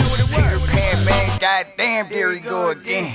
Bam, bam, bam, bam, Bigelow again. Stock exchange, the blocking things. Got me feeling like Ali, it's the boxing ring. Rope a dope on niggas, blow smoke on niggas. MB5 motherfucker, cut throat on niggas. No hope, my nigga, razor edge, feel like Scott Hall. Bitch try to get me out my drawers. Flow like Big Smalls, no Brooklyn, just Brooklyn. No hands shookin', get your block tookin'. Hostile takeover, your bitch need a makeover. Pull over, oh yeah, you got the breakover. MB5, they see my shit from the line. Swish, one more time. Be careful, you might overdose. Be careful, you might overdose. Be careful, you might overdose. This that Putofino, one hit will leave your face froze. Be careful, you might overdose. I mean, be careful, you might overdose. Be careful, you might overdose. This that MP5, what the fuck we need a cut for? I swear they can't feel their face. They gotta take dog food just to balance out their heart rate. That's what this is. No need for water whipping. Fish scale at its purest. Please be careful how you use it. No baking soda boys is at it again. Got the track jumping like Jack Rabbits again. Look, nosebleeds are expected whenever you play this record. But don't they always come back for more? Don't y'all been mistaken re-rock for heat rock, so we had to flood the block. The short services ain't needed no more. Get the fuck on. Over, time to take the game over. I'm back slinging heat out this pen like I'm Millie rocking with flamethrowers. Y'all had your run, nobody on the top spot forever. I'm coming to get you. Word to Kev, you know I'm a killer. And I'm coming in on some invasion shit, nigga. Trump era shit, make hip hop great again. Man, fuck it. Empty your pockets. Empty my pockets. Yeah, empty your pockets. Alright. Bread, nigga. Corkscrew.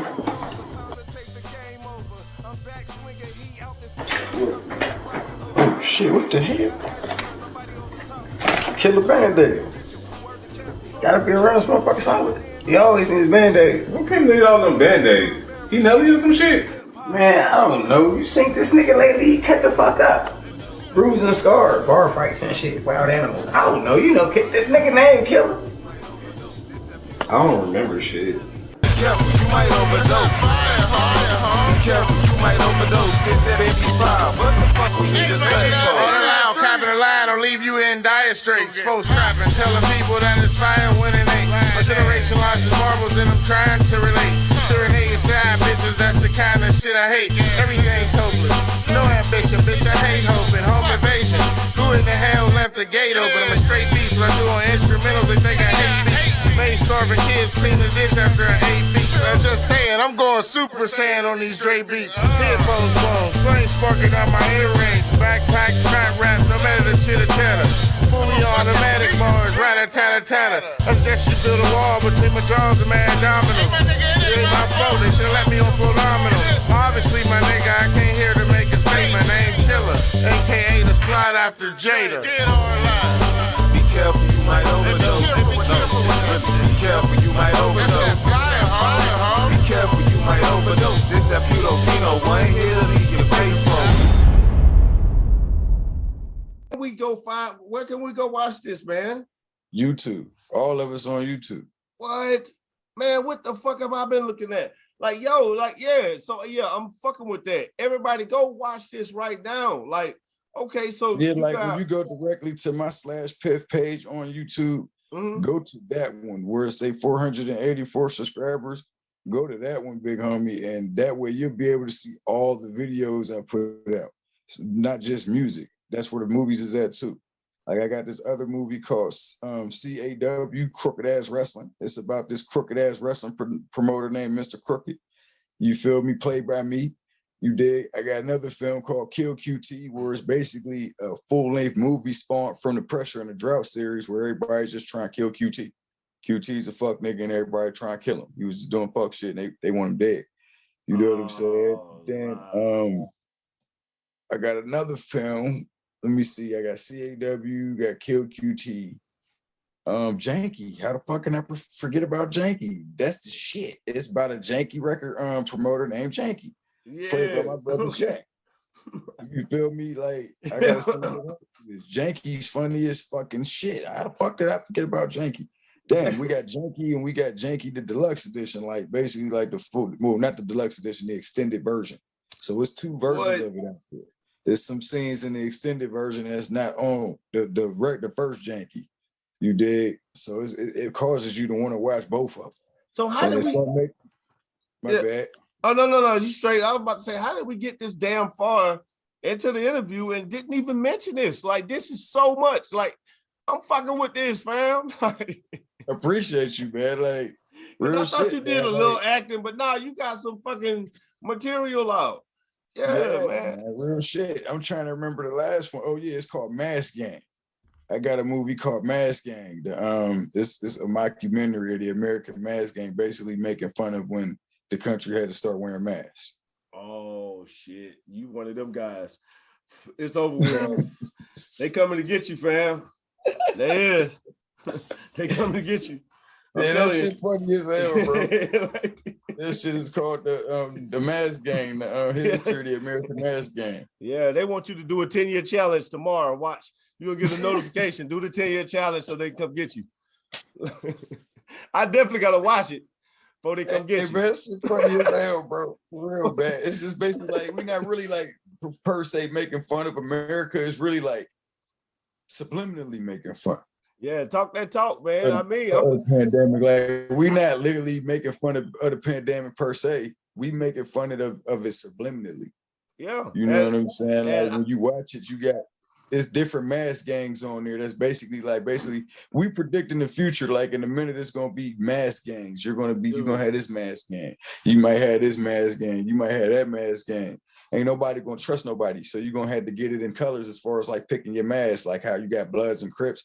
You're gonna have Bloods and Crippins, red and blue masks, like black masks. You know what I'm saying? Like, nigga, you with this vaccination or we with that vaccination. We don't fuck with them, we only fuck with them. You know what I'm saying? Like, you right. We was just making fun of how it could possibly cause division.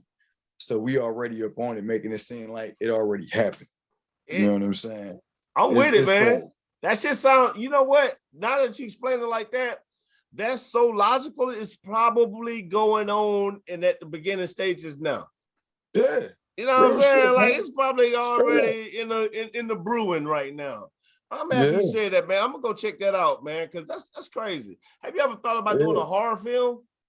Yeah. I'm glad you said that. I can't wait till black people start doing horror films again, man. Remember Dolomite? I got a part 2, I got a part 3. What? I ain't did them yet. Don't get me wrong, but they're in my brain. They've been premeditated for years, bro. They're gonna scare the shit out of people, especially from the ghetto. It's called Crevices 1, 2, and then you got the Roach King. That's part 3. It's basically by roaches, my nigga.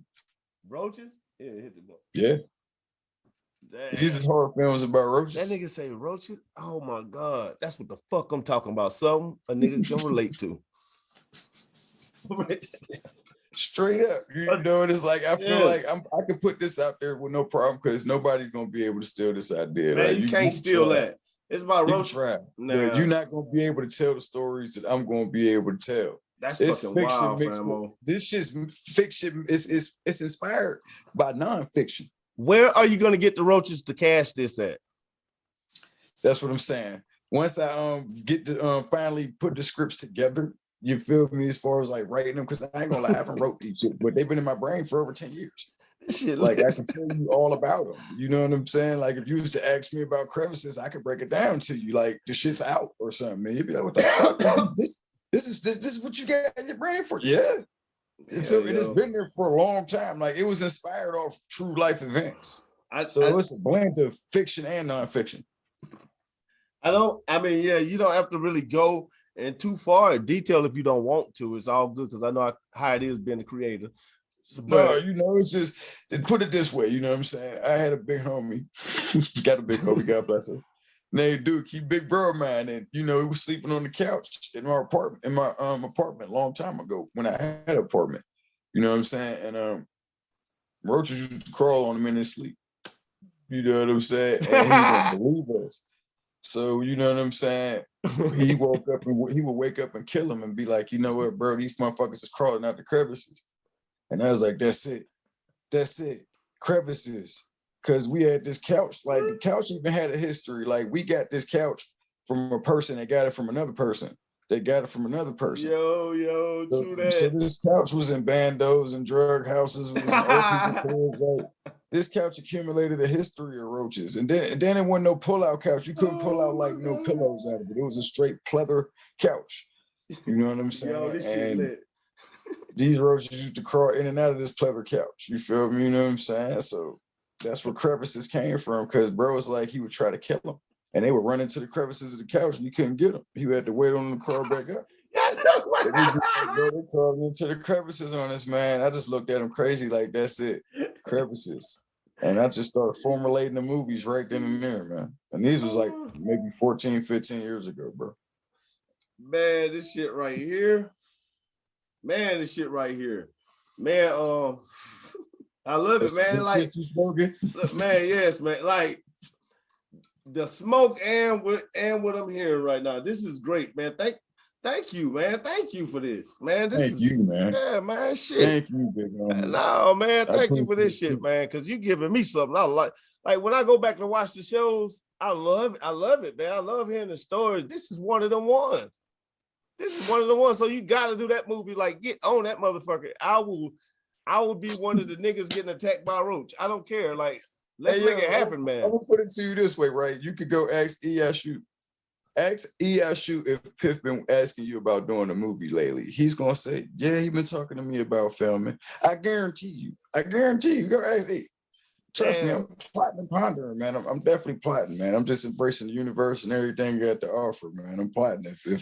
If I see it, it's gonna happen. You know what I'm saying? So at this time, it's really just about timing, because I got a few movies pending that I got to bring out before I bring out, before I even start on Crevices. But I will start the writing process and get that out the way so the scripts will be done. You feel me? So I really appreciate you telling me that. Straight up. Damn, yo, man, this shit is hard. Like, it's funny that you, even what you said is about. I'm still, like I say, like I guess when we go through editing and doing this show, I'll be able to just laugh some more. But like, I'm really excited about that shit. Like, for some odd reason, that's the realest shit. Realest shit. I don't think you know what you just said, but hey, man, it's processing over here. It's processing over here. Real, man. I'm like, yo, y'all about to do it. Yeah, I'm willing to put money behind that shit.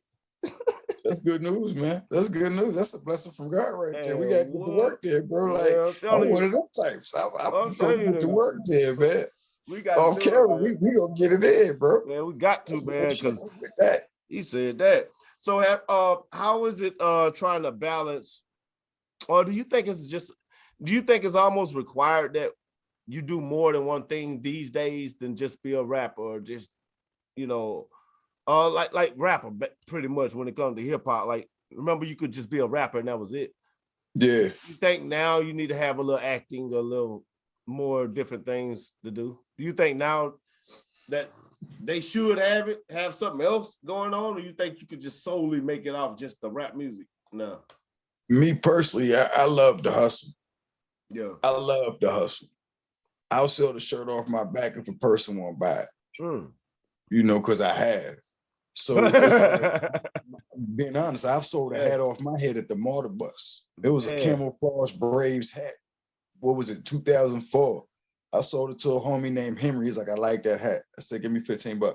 He said, for real? I said, give me $15. I sold the hat right to the nigga. What? That's some real nigga shit. You know what I'm saying? Like, that's my right hand of God. It was the bus stop. I'm not even too far from this bus stop. North Harrison. That shit happened mad years ago. So, but to really answer your question fully, like, Ice Cube was one of my influences and inspirations early. When I seen Boys in the Hood, it kind of had me like, how'd he do this? Right. Is he gonna still rap? You know, or is he just gonna act? Then by the time Friday came out, I'm a little older and I'm like, I want to do the same thing. Right. I want to act, I want to rap, I want to make movies and rap. I want to do what Cube's doing. I want to do it the way he's doing it. Yep. You know what I mean? Yep. Then later on, I got to this art of where I love pro wrestling so much. I'm like, I gotta have some involved in it. I gotta have some stock in it or start my own company or something. You feel me? I love weed. So it's like I gotta have my own strand or get some stock in it or own my own company or something. You know what I'm saying? I love movies. So I had to do that. You know what I'm saying? So it's like it's about what you feel like you can sell to people. You know what I'm saying? I feel like as rappers, we shouldn't be limited. I feel like we should be able to do whatever we can balance.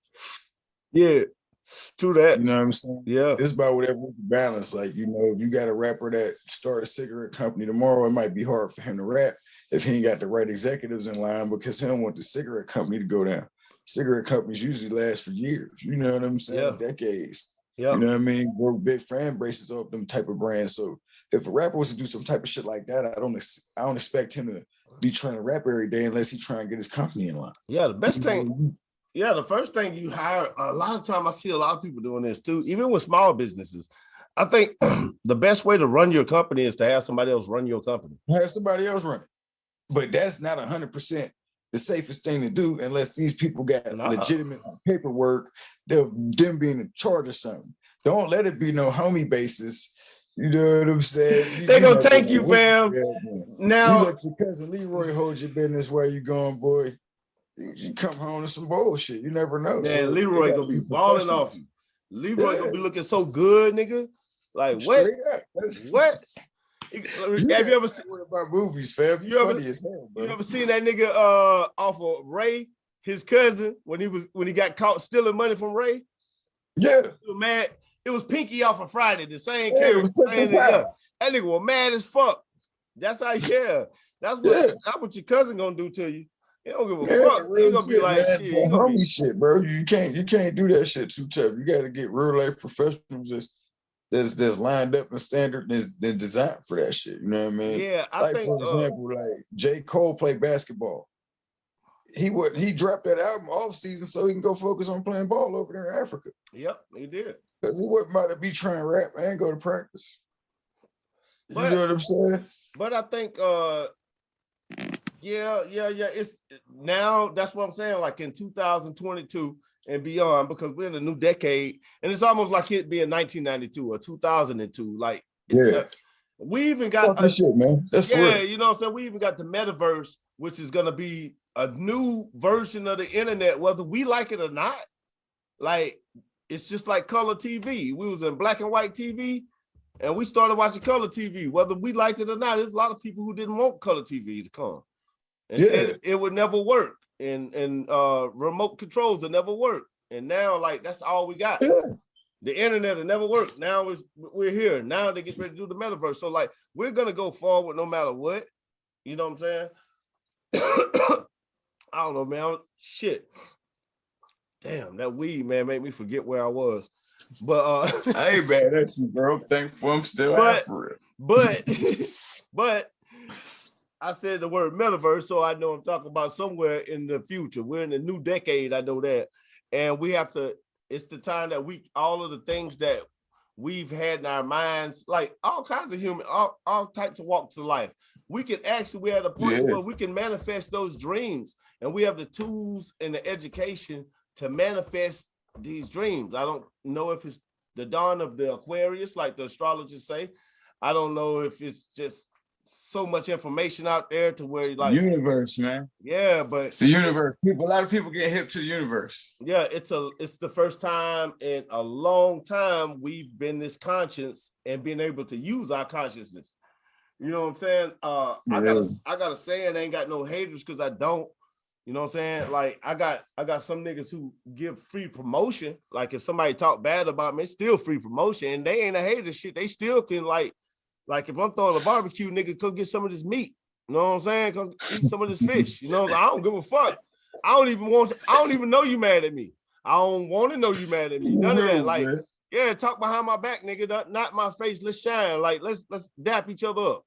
You know what I'm saying? I stay strapped, so it ain't no need of me like looking over my shoulder or nothing. Like it's you don't have expectations. yeah, it's whatever. Like, yeah. And when you don't have expectations, you live freer because you don't expect nothing from nobody.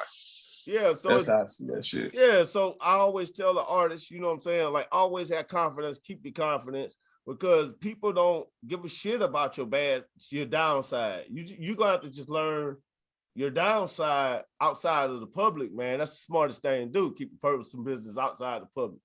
Yeah, and like your artist shit and who you are. Just stay out there and stay positive, stay happy, and don't worry about the haters. You want them to say your name, like. Yeah, that's one of the reasons why I love Young Dolph so much. God bless his soul. Like Dolph kept his shit completely private. You know, Charles White went out there. He went out there and he had in this interview with Say Cheese, he said, man, them kids in the Memphis schools, they sad about Adolf. They not sad about Young Dolph. They didn't know Young Dolph. He kept that rapper shit separate from his personal life.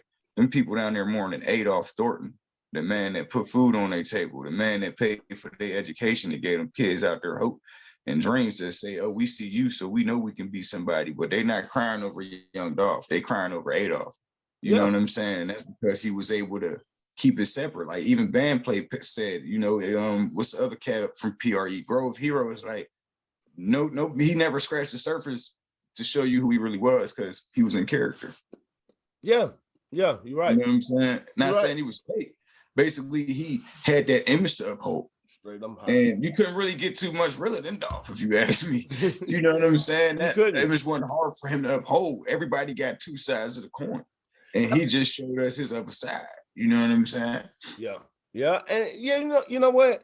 And so that goes into since you mentioned Young Dolph, how strong do you think the law of attraction is?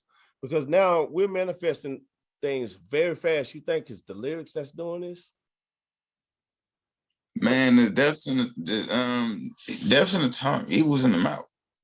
It's in the force. That's why when in the beginning of the interview, I was like, I don't really like to say the word, death or dead too much, or die rather. Like I don't like to use those terms. Yeah, because that's you not know even true. Terms you don't want to put them in the universe. You know, it's just there's certain words in the English language that fuck us up because we so used to using these words without knowing the actual real meanings. We worried about the Webster Dictionary meaning, but we don't know the real prophecy behind that shit, the real history behind certain words that we use it. So we don't know how to use them. We just saying them. You know, when people say they on a diet, you feel me? I'm a Rasta man. Well, that shit just don't sound good to me. You feel me? You trying to lose weight, but at the same time, nigga, you killing yourself because you're supposed to have a little bit of weight. They call that healthy. You know what I'm saying? You ain't just 300 pounds, but you don't want to be 88 pounds neither. You know what so, that's just how I look at that. You know what I'm saying? So, that's just how certain shit be. You know what I'm saying? It's how people look at shit. That's how I see it. Everybody got a different outlook. Yeah, you're right. That's shit. Yeah. Because the English language, I always tell people that creators this, like especially writers, when I'm writing, one thing I learned to do, like it's a bunch of people, man, it took for me to put the shit together. But like we all live within our imagination is our language. Say if you spoke 8 languages, right? Then you pretty much on the words that you speak, you got 8 different confirmed personalities and imaginations, because every picture is associated with a word. You know what I'm saying? So like if you only speak English, then pretty much if I was like a computer programmer, I know all of the possible thoughts, all of the possible words, because they're associated with the words, you know what I'm saying? Like the pictures and the words. So I could like pretty much have you in a trap. So like think outside of English, think outside of, you know what I'm saying, what's already given. Like, yeah, you know what I'm you saying? got to think outside the box, bro. Like Yeah. KRS-One said one time, watch what you write. Yeah. KRS-One said this, the teacher, he said this, you got to be careful what you write. My favorite rapper came out and said he was ready to die. I'm getting chills talking about it. What the fuck do we expect to happen? Now, he was saying he was ready to die because, you feel me, he was going through so much, but he felt like life wasn't good enough. He wanted to see the next chapter. You know, you seen the movie. A lot of that shit was real from his journal and how he felt. You know what I mean? He felt like the pain would go away if he died. So when you come out saying ready to die, he might have not been ready to die for per se, but putting that out there into the universe don't know no different. Well, yeah, and that's how we used to feel. I mean, when we was that age. You know what I'm saying? You know, like when you that age, what Biggie was what, 17 to 24. You know what I'm saying? So up at that age, you could feel like you say a lot of shit that you don't really mean, because you don't know. You know what I'm saying? Oh yeah, man, fucking right, man. It says some whole bunch of wild shit, you know, and pray to God it don't come to pass because you know your mind be out of mind, you know. Yeah, you make it past, shit. You make it past 25 as a black man, and he's like, "Whew, I made it, shit." And you happy what happened to Pac and what happened to Big didn't happen to you because that could have happened. You know what I'm saying? Like it could happen. Real nigga shit. Because until you're 25 and you know your thoughts are, you know, pretty much finished processing, like on like trying to figure shit out, then you start kind of living. And when you start that living, you're like, whoa, I'm happy I'm alive. You know what I'm saying? But before 25, it's like whatever. It's whatever. You know what I'm saying? And that's it was for me, man. Yeah. It definitely was for me. Yeah. It's like I don't want to go, but shit, I'm a motherfucker. You know what I'm saying? It's like you gotta prove so 25 much. I'm like, I'm chilling, man. I'm an OG at this time. Right. You know, I had youngins looking at me like I was on by 25, you know. So you blessed at that just to even hear youngins call you that. You know what I'm saying? Yeah. For real. Yeah, when a motherfucker call me Unc or OG or whatever, I prefer OG. You know what I'm saying? But I take that because I don't want to be see, I'm 41. I refuse to walk around being my 17-year-old self or even 28-year-old self or 30-year-old self. I'm not, I ain't doing that shit. Man, I don't even want to evolve. Man, it's hell yeah, because like they ain't who I am. About evolution. Yeah, like, and then who want to glorify being dumber than what you were, than what you are now? You know what I'm saying? Like, made some mistakes. Because I was, like, like shit. My older self was, man, I was dumb. Like, I get smarter as the year go on. You know, so I don't like shit. But I could relate to that. Yeah. So do you? So what do you think about this flat Earth shit? You think flat Earth is real, or are you a flat earther? No, I think the Earth round. What if, like? I mean, I look at it this way. The reason why I feel like the Earth is round because Venus is round, Jupiter's round. From the way that they display these planets and teach them to us, they're all round. I haven't seen a flat planet yet. So why the fuck would Earth be flat? Hey man, why did we even have to go through that period in life to where that was even an argument? That's what I feel about it. Like that shit was like, man, are we here now?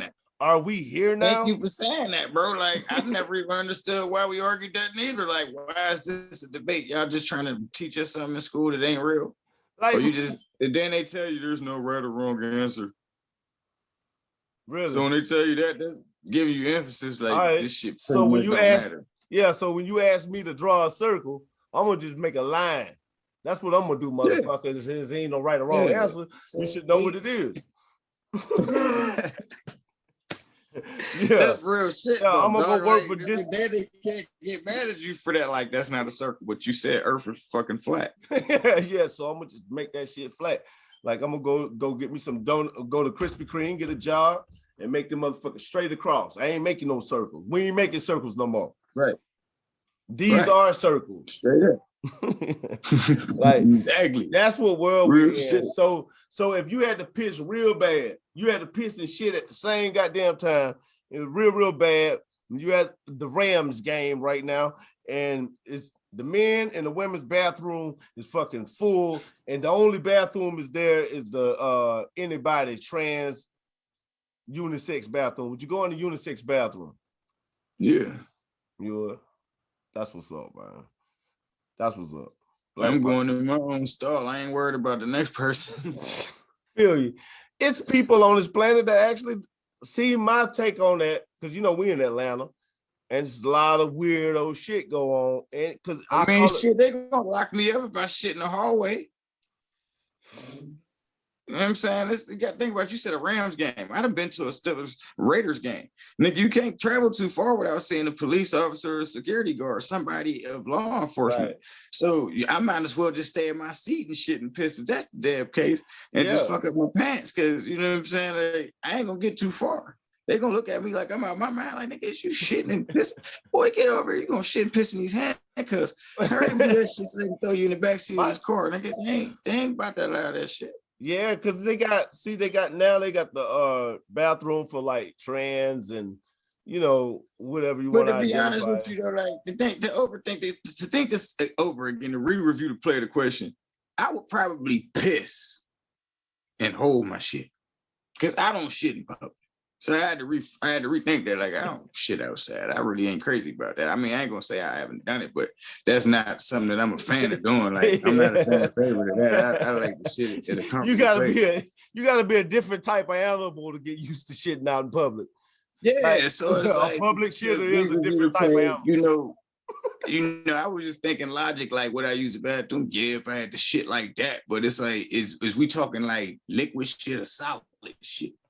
If this shit liquid, my nigga, I got to go, bro. Fuck that. I ain't even gonna lie to you. That shit got to go and go about its business. But if it's solid, I'm gonna let it bypass. It's gonna have me backed up and I feel even more shitty as a person. But I'll probably hold my shit and take a piss, though. I ain't gonna lie. I can't hold that pee. That piss got to come out. It's just a new world, man. So it's a new world that we live in, man. I think if they have a trans bathroom, it don't fucking matter, man. The cancel culture, all of that, it don't matter. We've been black men all our life. Cancel culture and we gonna deal with stereotypes forever. Yeah, it's like that shit ain't shit to us. Like, I ain't totally advocating for that shit because I don't live that lifestyle, but I ain't against it. Like, do whatever the fuck. It's some kids, I think in Michigan, it was on my show the other day. They identified it. Was it on my show or my daughter's show? I don't know. I think it was, check out the Right Egg show, y'all. It was what they identified it as bunny rabbits or some shit. They identified it as cats. They went to school and identified as cats, and then they put litter boxes in the fucking bathroom for them. So, like, nigga, the world is yours, nigga. Like, the kids identified as, went to school, identified, you know, these ain't no nigga kids. These straight, you know, yeah, they straight all white people have to be, and fake Indians. But what the fuck? Yeah, they got a litter box in the school bathroom for them because they identified as cats. That's the world we living in, fam. So whatever. This the country we living in. It ain't the world, it's the country we living in. This shit ain't happening in Canada. It's the Truman Truman Show. This shit ain't happening in Mexico. It's the Truman This shit Show. ain't happening overseas, bro. No. Imagine a motherfucking kid coming to school in Jamaica. Or I go out and, boy, you have a seat. No. Mr. Timothy, me's a kitten. You take your pussy ass to your seat now. And you're not getting litter box in bathroom. You're standing pissed like a man. Yo, I don't want to hear it. No, that's just not happening in Jamaica, bro. You know what I'm saying? Like, we can't just fault it on the world, big homie. Yeah. Like, we gotta fault this shit on, you know, America. America has a huge influence. So if it's other shit going on in other countries, we gotta look at it like, oh, that nigga seen some shit on YouTube in America. You feel me? We influence these people. Like, a lot of you didn't see cats overseas doing shit like they rap better than us already. We didn't influence them to rap. Now they rapping better than them niggas rapping way better than us, dog. way better than us. Man, shit, I gotta step my bars up. I'll be listening to them cats and over there in Britain. And the I chicks got a from nigga. Africa, it's some African chicks that can rap their ass off. I got a nigga on my mixtape. I think he from Australia or New Zealand. It's one of them two. And this motherfucker is, man, he's eating. It's plain ridiculous. Like, it's ridiculous what he doing. Yeah. I'm like, man, get the fuck out of nice. here. They shit ain't even they real. Got a different standard of nice over there. Yeah, and they doing that. And you know they doing that to impress us. Yeah, to impress us. They just want to be one. Yeah, like they dudes are die to have a feature with you. Yeah, they famous. I got a feature with like, y'all the ill ones. Yeah, we need to be paying y'all top dollar to work with us. Hey man, keep it how it is, because what they see is we black, we the authentic one. You know, that's what they look at. Like, that's really what they look at. So, like, no matter how good they get, and we know it, like, they still feel like, man, let me punch somebody in the face for you. You know what I'm saying? Like, anything. Like, they still trying to impress us. So, like, you just got to know your God self. You know what I'm saying? Like, where we really at? We in a good place, man. We really in a good place. You know, would you go overseas and perform? Oh, it all depends on where. Because you said a mouthful, bro. You said we in a good place compared to a lot of other places when it comes to that level. So you know, I would perform overseas depending on what it is. Like, I wouldn't do a show in Puerto Rico. I never performed in Puerto Rico. Why you ain't gonna go there, man? Shit, that should be the shit. Well, me being a strong wrestling fan, bro, they killed Bruiser Brody in the 80s. So I'll never go to Puerto Rico and perform a song ever in my life. I'll never visit Puerto Rico. They gonna try to human traffic you out there anyway, so it don't even matter. Yeah, it's horrible out there, but it's like what they do to, you know, what they do to outsiders. It's like, you know, it's normal to them. You know, a stab wound like a cold. It's nothing to them.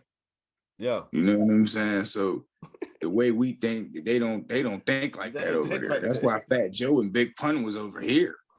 You know what I'm saying? That's why all them niggas is over here. You hear them rap out that Puerto Rican shit, but they ain't going home. They ain't going over there with that shit. Them motherfuckers for real. Like they that's why they different breed of everything over there, man. Like, for real. So would you move to Mexico? I ain't gonna lie, I've thought about it. You move to Mexico for like a year or so? I thought about that shit too. I was like, the reason why is because, you know, have you heard that you know, you got to do some research. But the last research I've done, you know, they COVID cases is like extremely low down there, if there's any at all. I could imagine they are low because nobody's out there to push it. You know what I'm saying? Like, that's duplicate it and send it around. And then it's like growing up watching Blow, you know, the Boston George story, seeing this homeboy Tuna go over there and never come back, kind of make you wonder why he stayed. You know what I'm saying? Right. Hey, real shit. It's a lot of G's in Mexico, man. Like, we'd never even know that they did nothing because they never got busted, never got caught in Mexico. That's real shit. It's a lot of people over there. And it's like, you know, they actually treat the black man different out there. They don't treat the black man with the way they depict it on television, like how the cartels is racist toward the black man. Nah, that's only American influence. Yeah, the Mexicans down there, the Spanish people down there, God bless them, they treat the black man with a way more value than they would treat the white man down there. Yeah, you know, they had slaves run down there, bro, that didn't even know they were in Mexico. When the slave masters tried to go get them, the Mexican police said, no, they're citizens of Mexico now. They're one of us. You can't have them. They stood for the black man, dog. Like, you know, so that's that type of shit that can't be overlooked, you know. You're right. Man, you know, the name Mexican means mixed with African American. I mean, with West African. It's didn't know that. You just taught me something. Yeah, man. I know the Negro though to them is, you know, is black. Mm-hmm. You know, they use I drink Modelo Negro beer.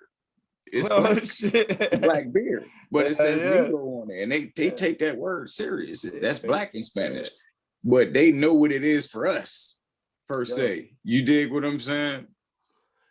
For real. So do you think these kids need to be following celebrities, or do you think they need to just follow themselves at this point? Because like we was raised on shows like The Cosby Show, Martin. Yeah, You know, pretty decent. Fresh Prince. Yeah, Fresh Family Prince. Matters. Yeah, Hang stuff with Mr. like that. Cooper. And now, oh, good days, man. Yeah, now that stuff is non-existent. So, and kids are programmed, whether we like to say it or not. So, do you think like they're paying too much attention to the celebrities, and we got too much access, or do you like it? Or do you think back in the day how they used to have it, to where like we didn't know anything about the celebrities? Do you think that was a better approach, or what's your take on like the way we consuming celebrity life and what people do and shit like that? Well, big homie, I look at it like, you know, when we was coming up, we had magazines. The internet existed, but we weren't like strong people on the internet. Like it wasn't a strong force. You really had to have money to have the internet growing up in my hood. You know what I'm saying? So, you know, the internet was really far-fetched for a long fucking time. We never had it in my household for years. It was a long time before that shit came in my household. So, you know, we had magazines, bro, and that's how we was able to keep up with our celebrities and our superstars, our role models, the people that we followed and looked at as, oh, this nigga's the shit or she's the shit. You know, like that's how we was able to keep up with them. So it's like I feel like being that we evolved to be able to move to that next level was kind of like shit, you know. It's really to each his own. That's you know, because me personally, I follow a lot of motherfuckers on Instagram, but I follow them for my reason.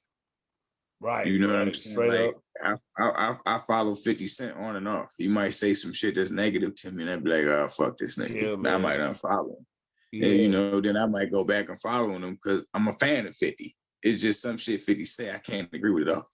You know what I'm saying? So it gets really about my bad, bro. Oh no. Go ahead.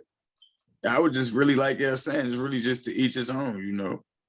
Yeah, I think that the dopamine levels hit us so hard, like we gotta check our likes, we gotta see who did what and all of that. I think sometimes we need a break from all of that shit, especially as creators. Yeah. As creators, like we really need to like always remember to take a break away from it. My break away from that shit is like retro video games. Like even in the middle of a week, like this was a week. I had like shit. Well, I've accomplished all my goals this week, and still that's what's up. In the middle of all of this shit, I had to stop and just play video games. What's wrong with that? I own a Nintendo 64 right now. Yeah, right. When my nerves get bad, I play No Mercy.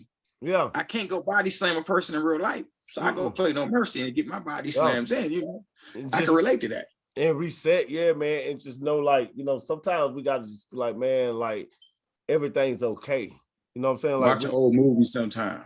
Yeah, watch something man. you grew up watching, like 5 Heartbeats, for example.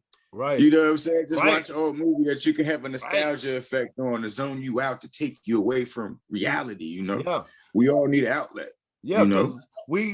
I see a lot of people competing with social media, and it's like you can't beat social media.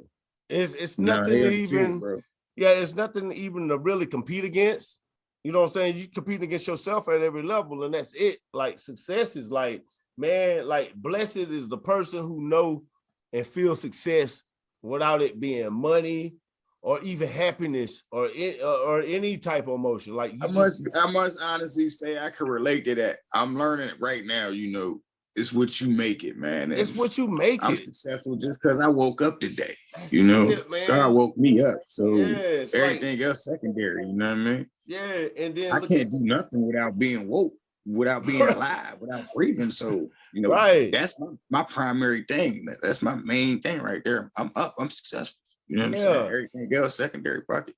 And I be looking at a lot of artists like that, like, yo, man, like you successful. Because people, I need support, man. People support you, man. Just talk about it. Just say who support you. Big up the niggas who support you. Stop paying attention to the niggas who don't support you. Like, that shit don't matter. They don't support you. Man, just talk to the folks who support you. Like, fuck it. Because power is in the tongue. That's like what you asked me earlier in the interview when I was like, you said compared to dropping published music then compared to me dropping music now. You feel me? I know who support me more than I did then. Right. Because I'm controlling my narrative. You know what I'm saying? It's a way to be independent. People don't know when you start streaming your music, you're not independent no more. You on major platforms. Spotify is it's not an independent platform. Pandora, iHeartRadio, Apple Music, Tidal, those are not independent platforms. Those are major platforms, bro. Yeah. And once you put your music on them, they're in charge of your shit now. Oh shit. He dropped a gem. I wish I had my little box. I got my little box. I could just boom. But real shit though. Yeah, I don't have my tables on. Shit, that's a bomb. Damn, you just dropped that hard. And then see, like, yeah, you are cool with Polo Don Red, so I know all your shit together. Like, that's one thing about y'all area, because that dude even got alcohol and shit. Because you know, like, yeah, I had it. That shit tastes good, man. Yeah, he got his Elu Ray shit. That shit is he got one too. I had this shit. Yeah, it's just man. a little bit more spiked up. They both get you drunk though. Yeah, you know what I'm talking about. They both get you drunk for real. Yeah, they get you drunk. If you on some fuckery, man, it'll get you drunk. Like, oh yeah, no doubt. You say that again, no doubt. yeah. Real shit. You're drinking like, let me test this out. Then you end up drinking them hoes. Like, like I'm drinking. Passing out, wondering why you passed out. Bottle right next to you when you wake up, like, oh, it was you. Yeah, for real. That's some good shit. You damn right, man. Shit, it was good, man. Like, shit, I'm gonna wrap this up, man, because I gotta go get me something to eat. And no doubt, man. Same here. I ain't gonna cap. Same here, but you know, you would have kept talking. I'd have kept going, bro. I ain't even gonna lie to you, my nigga. I fuck with you, DJ Metal Monkey. I appreciate everything, man. You reaching out to me is the same as reaching out to you. You know what I'm saying? It's same, vice versa, bro. Like, it's big love for me, man, and I really appreciate you for putting me on your platform, man. Like, I enjoyed you, man. Yo, man, I appreciate this shit, dog. This fun ass interview. I told you we were gonna have fun. I knew we would. Yes, you did. Like, yes, you did. I ain't lying. And I believe every word, bro. I couldn't wait, to be honest, man. I couldn't wait. I sat down and I that's why I held my blunt for so long. I was like, yo, because I was rolling up and I was like, yo, let me wait. Then I you see, I ain't even like man there. yeah. Then in the beginning, I was being patient. Boom, there you go. And I could keep going on, but man, I gotta give me something to eat. No doubt. Roll me some more weed. I'm probably gonna smoke one of these cigarettes if I find one. I feel I fuck with you, bro. But hey, bro, not to cut you off, man. You got to play in one of my films, man. Oh yeah, definitely, man. Like, nigga, that's any time. You got a sense of humor, bro, that I feel like need to be in one of my films. Yo, I ain't gonna sit here and be like, oh, you a funny nigga. Like, you have a different sense of humor. Your sense of humor is exactly how you are, bro. Like, I feel like you done taught me something and I done learned you within this interview. Like, I just like how you go about that shit. Like, yeah, if I find one of these motherfuckers, but you know I got something. Like, niggas don't even really like think like that or talk like that. Like, the way you express yourself it's 100, bro. That's genuine. Man, I appreciate it, man. I definitely appreciate it, man. I ain't even lying to you. I'm gonna close the show out, but I'm not about to turn us off. Like, I'm gonna just close the show out. This is episode 263 of the Honorable DJ Metal Monkey Radio Show. Slash Piff is my guest for the day. Tell them where to see you at, man. What's your Instagram?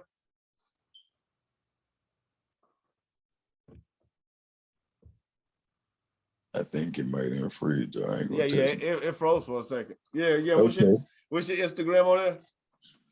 Oh, at Piff, at Piff89. No, what is it? Damn. I want to say it's at Piff893.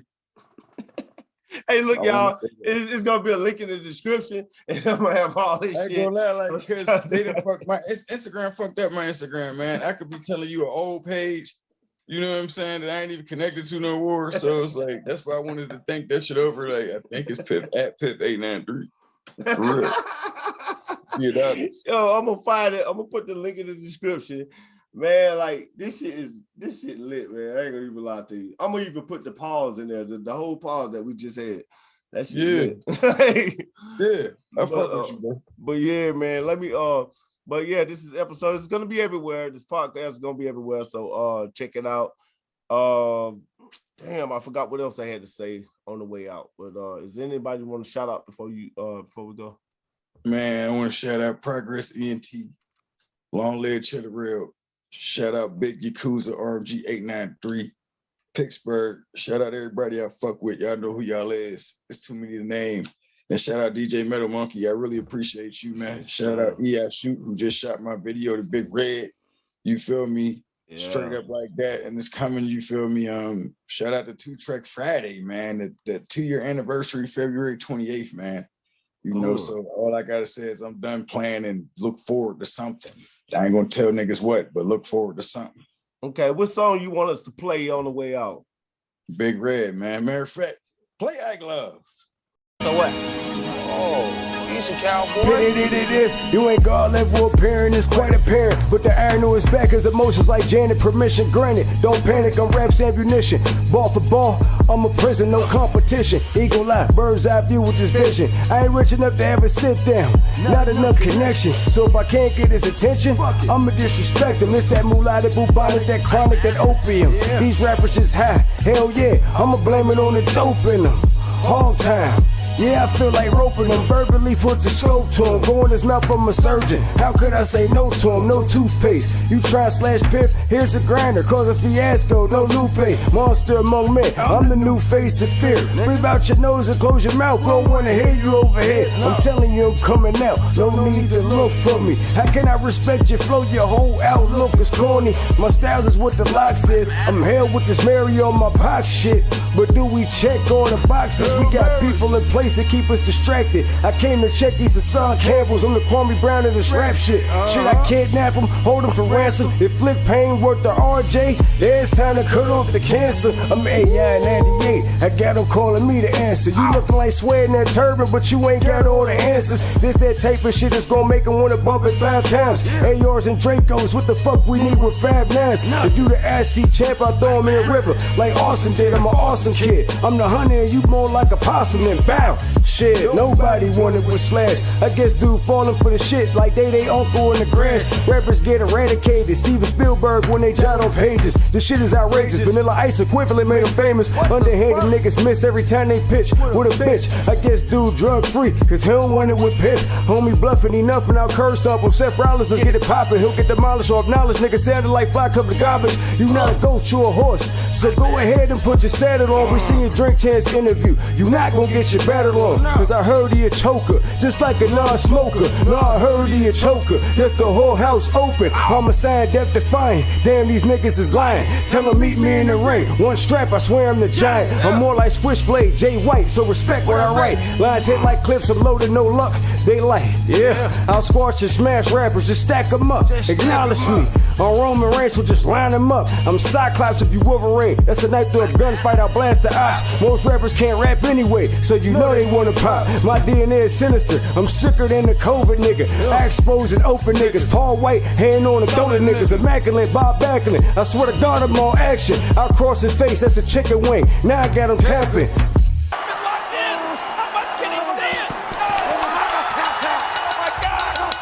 Yeah, you the past, I'm more like the future. Hop your ass back in your time machine, boy. Don't be stupid, nigga. That was fun, man. C-Mo. Yeah. Progress, big Yakuza. Yeah. Nigga, we don't fuck with out of counter. Especially silly motherfuckers like you. Alright. I speak, baby, whatever, you know what I'm saying? Can a nigga just get down? Damn. Get a drink? Get some bitch ass? You know? Oh, y'all niggas just laughing at me. Nigga, the clown, huh? Alright, Ike, or whatever your name is.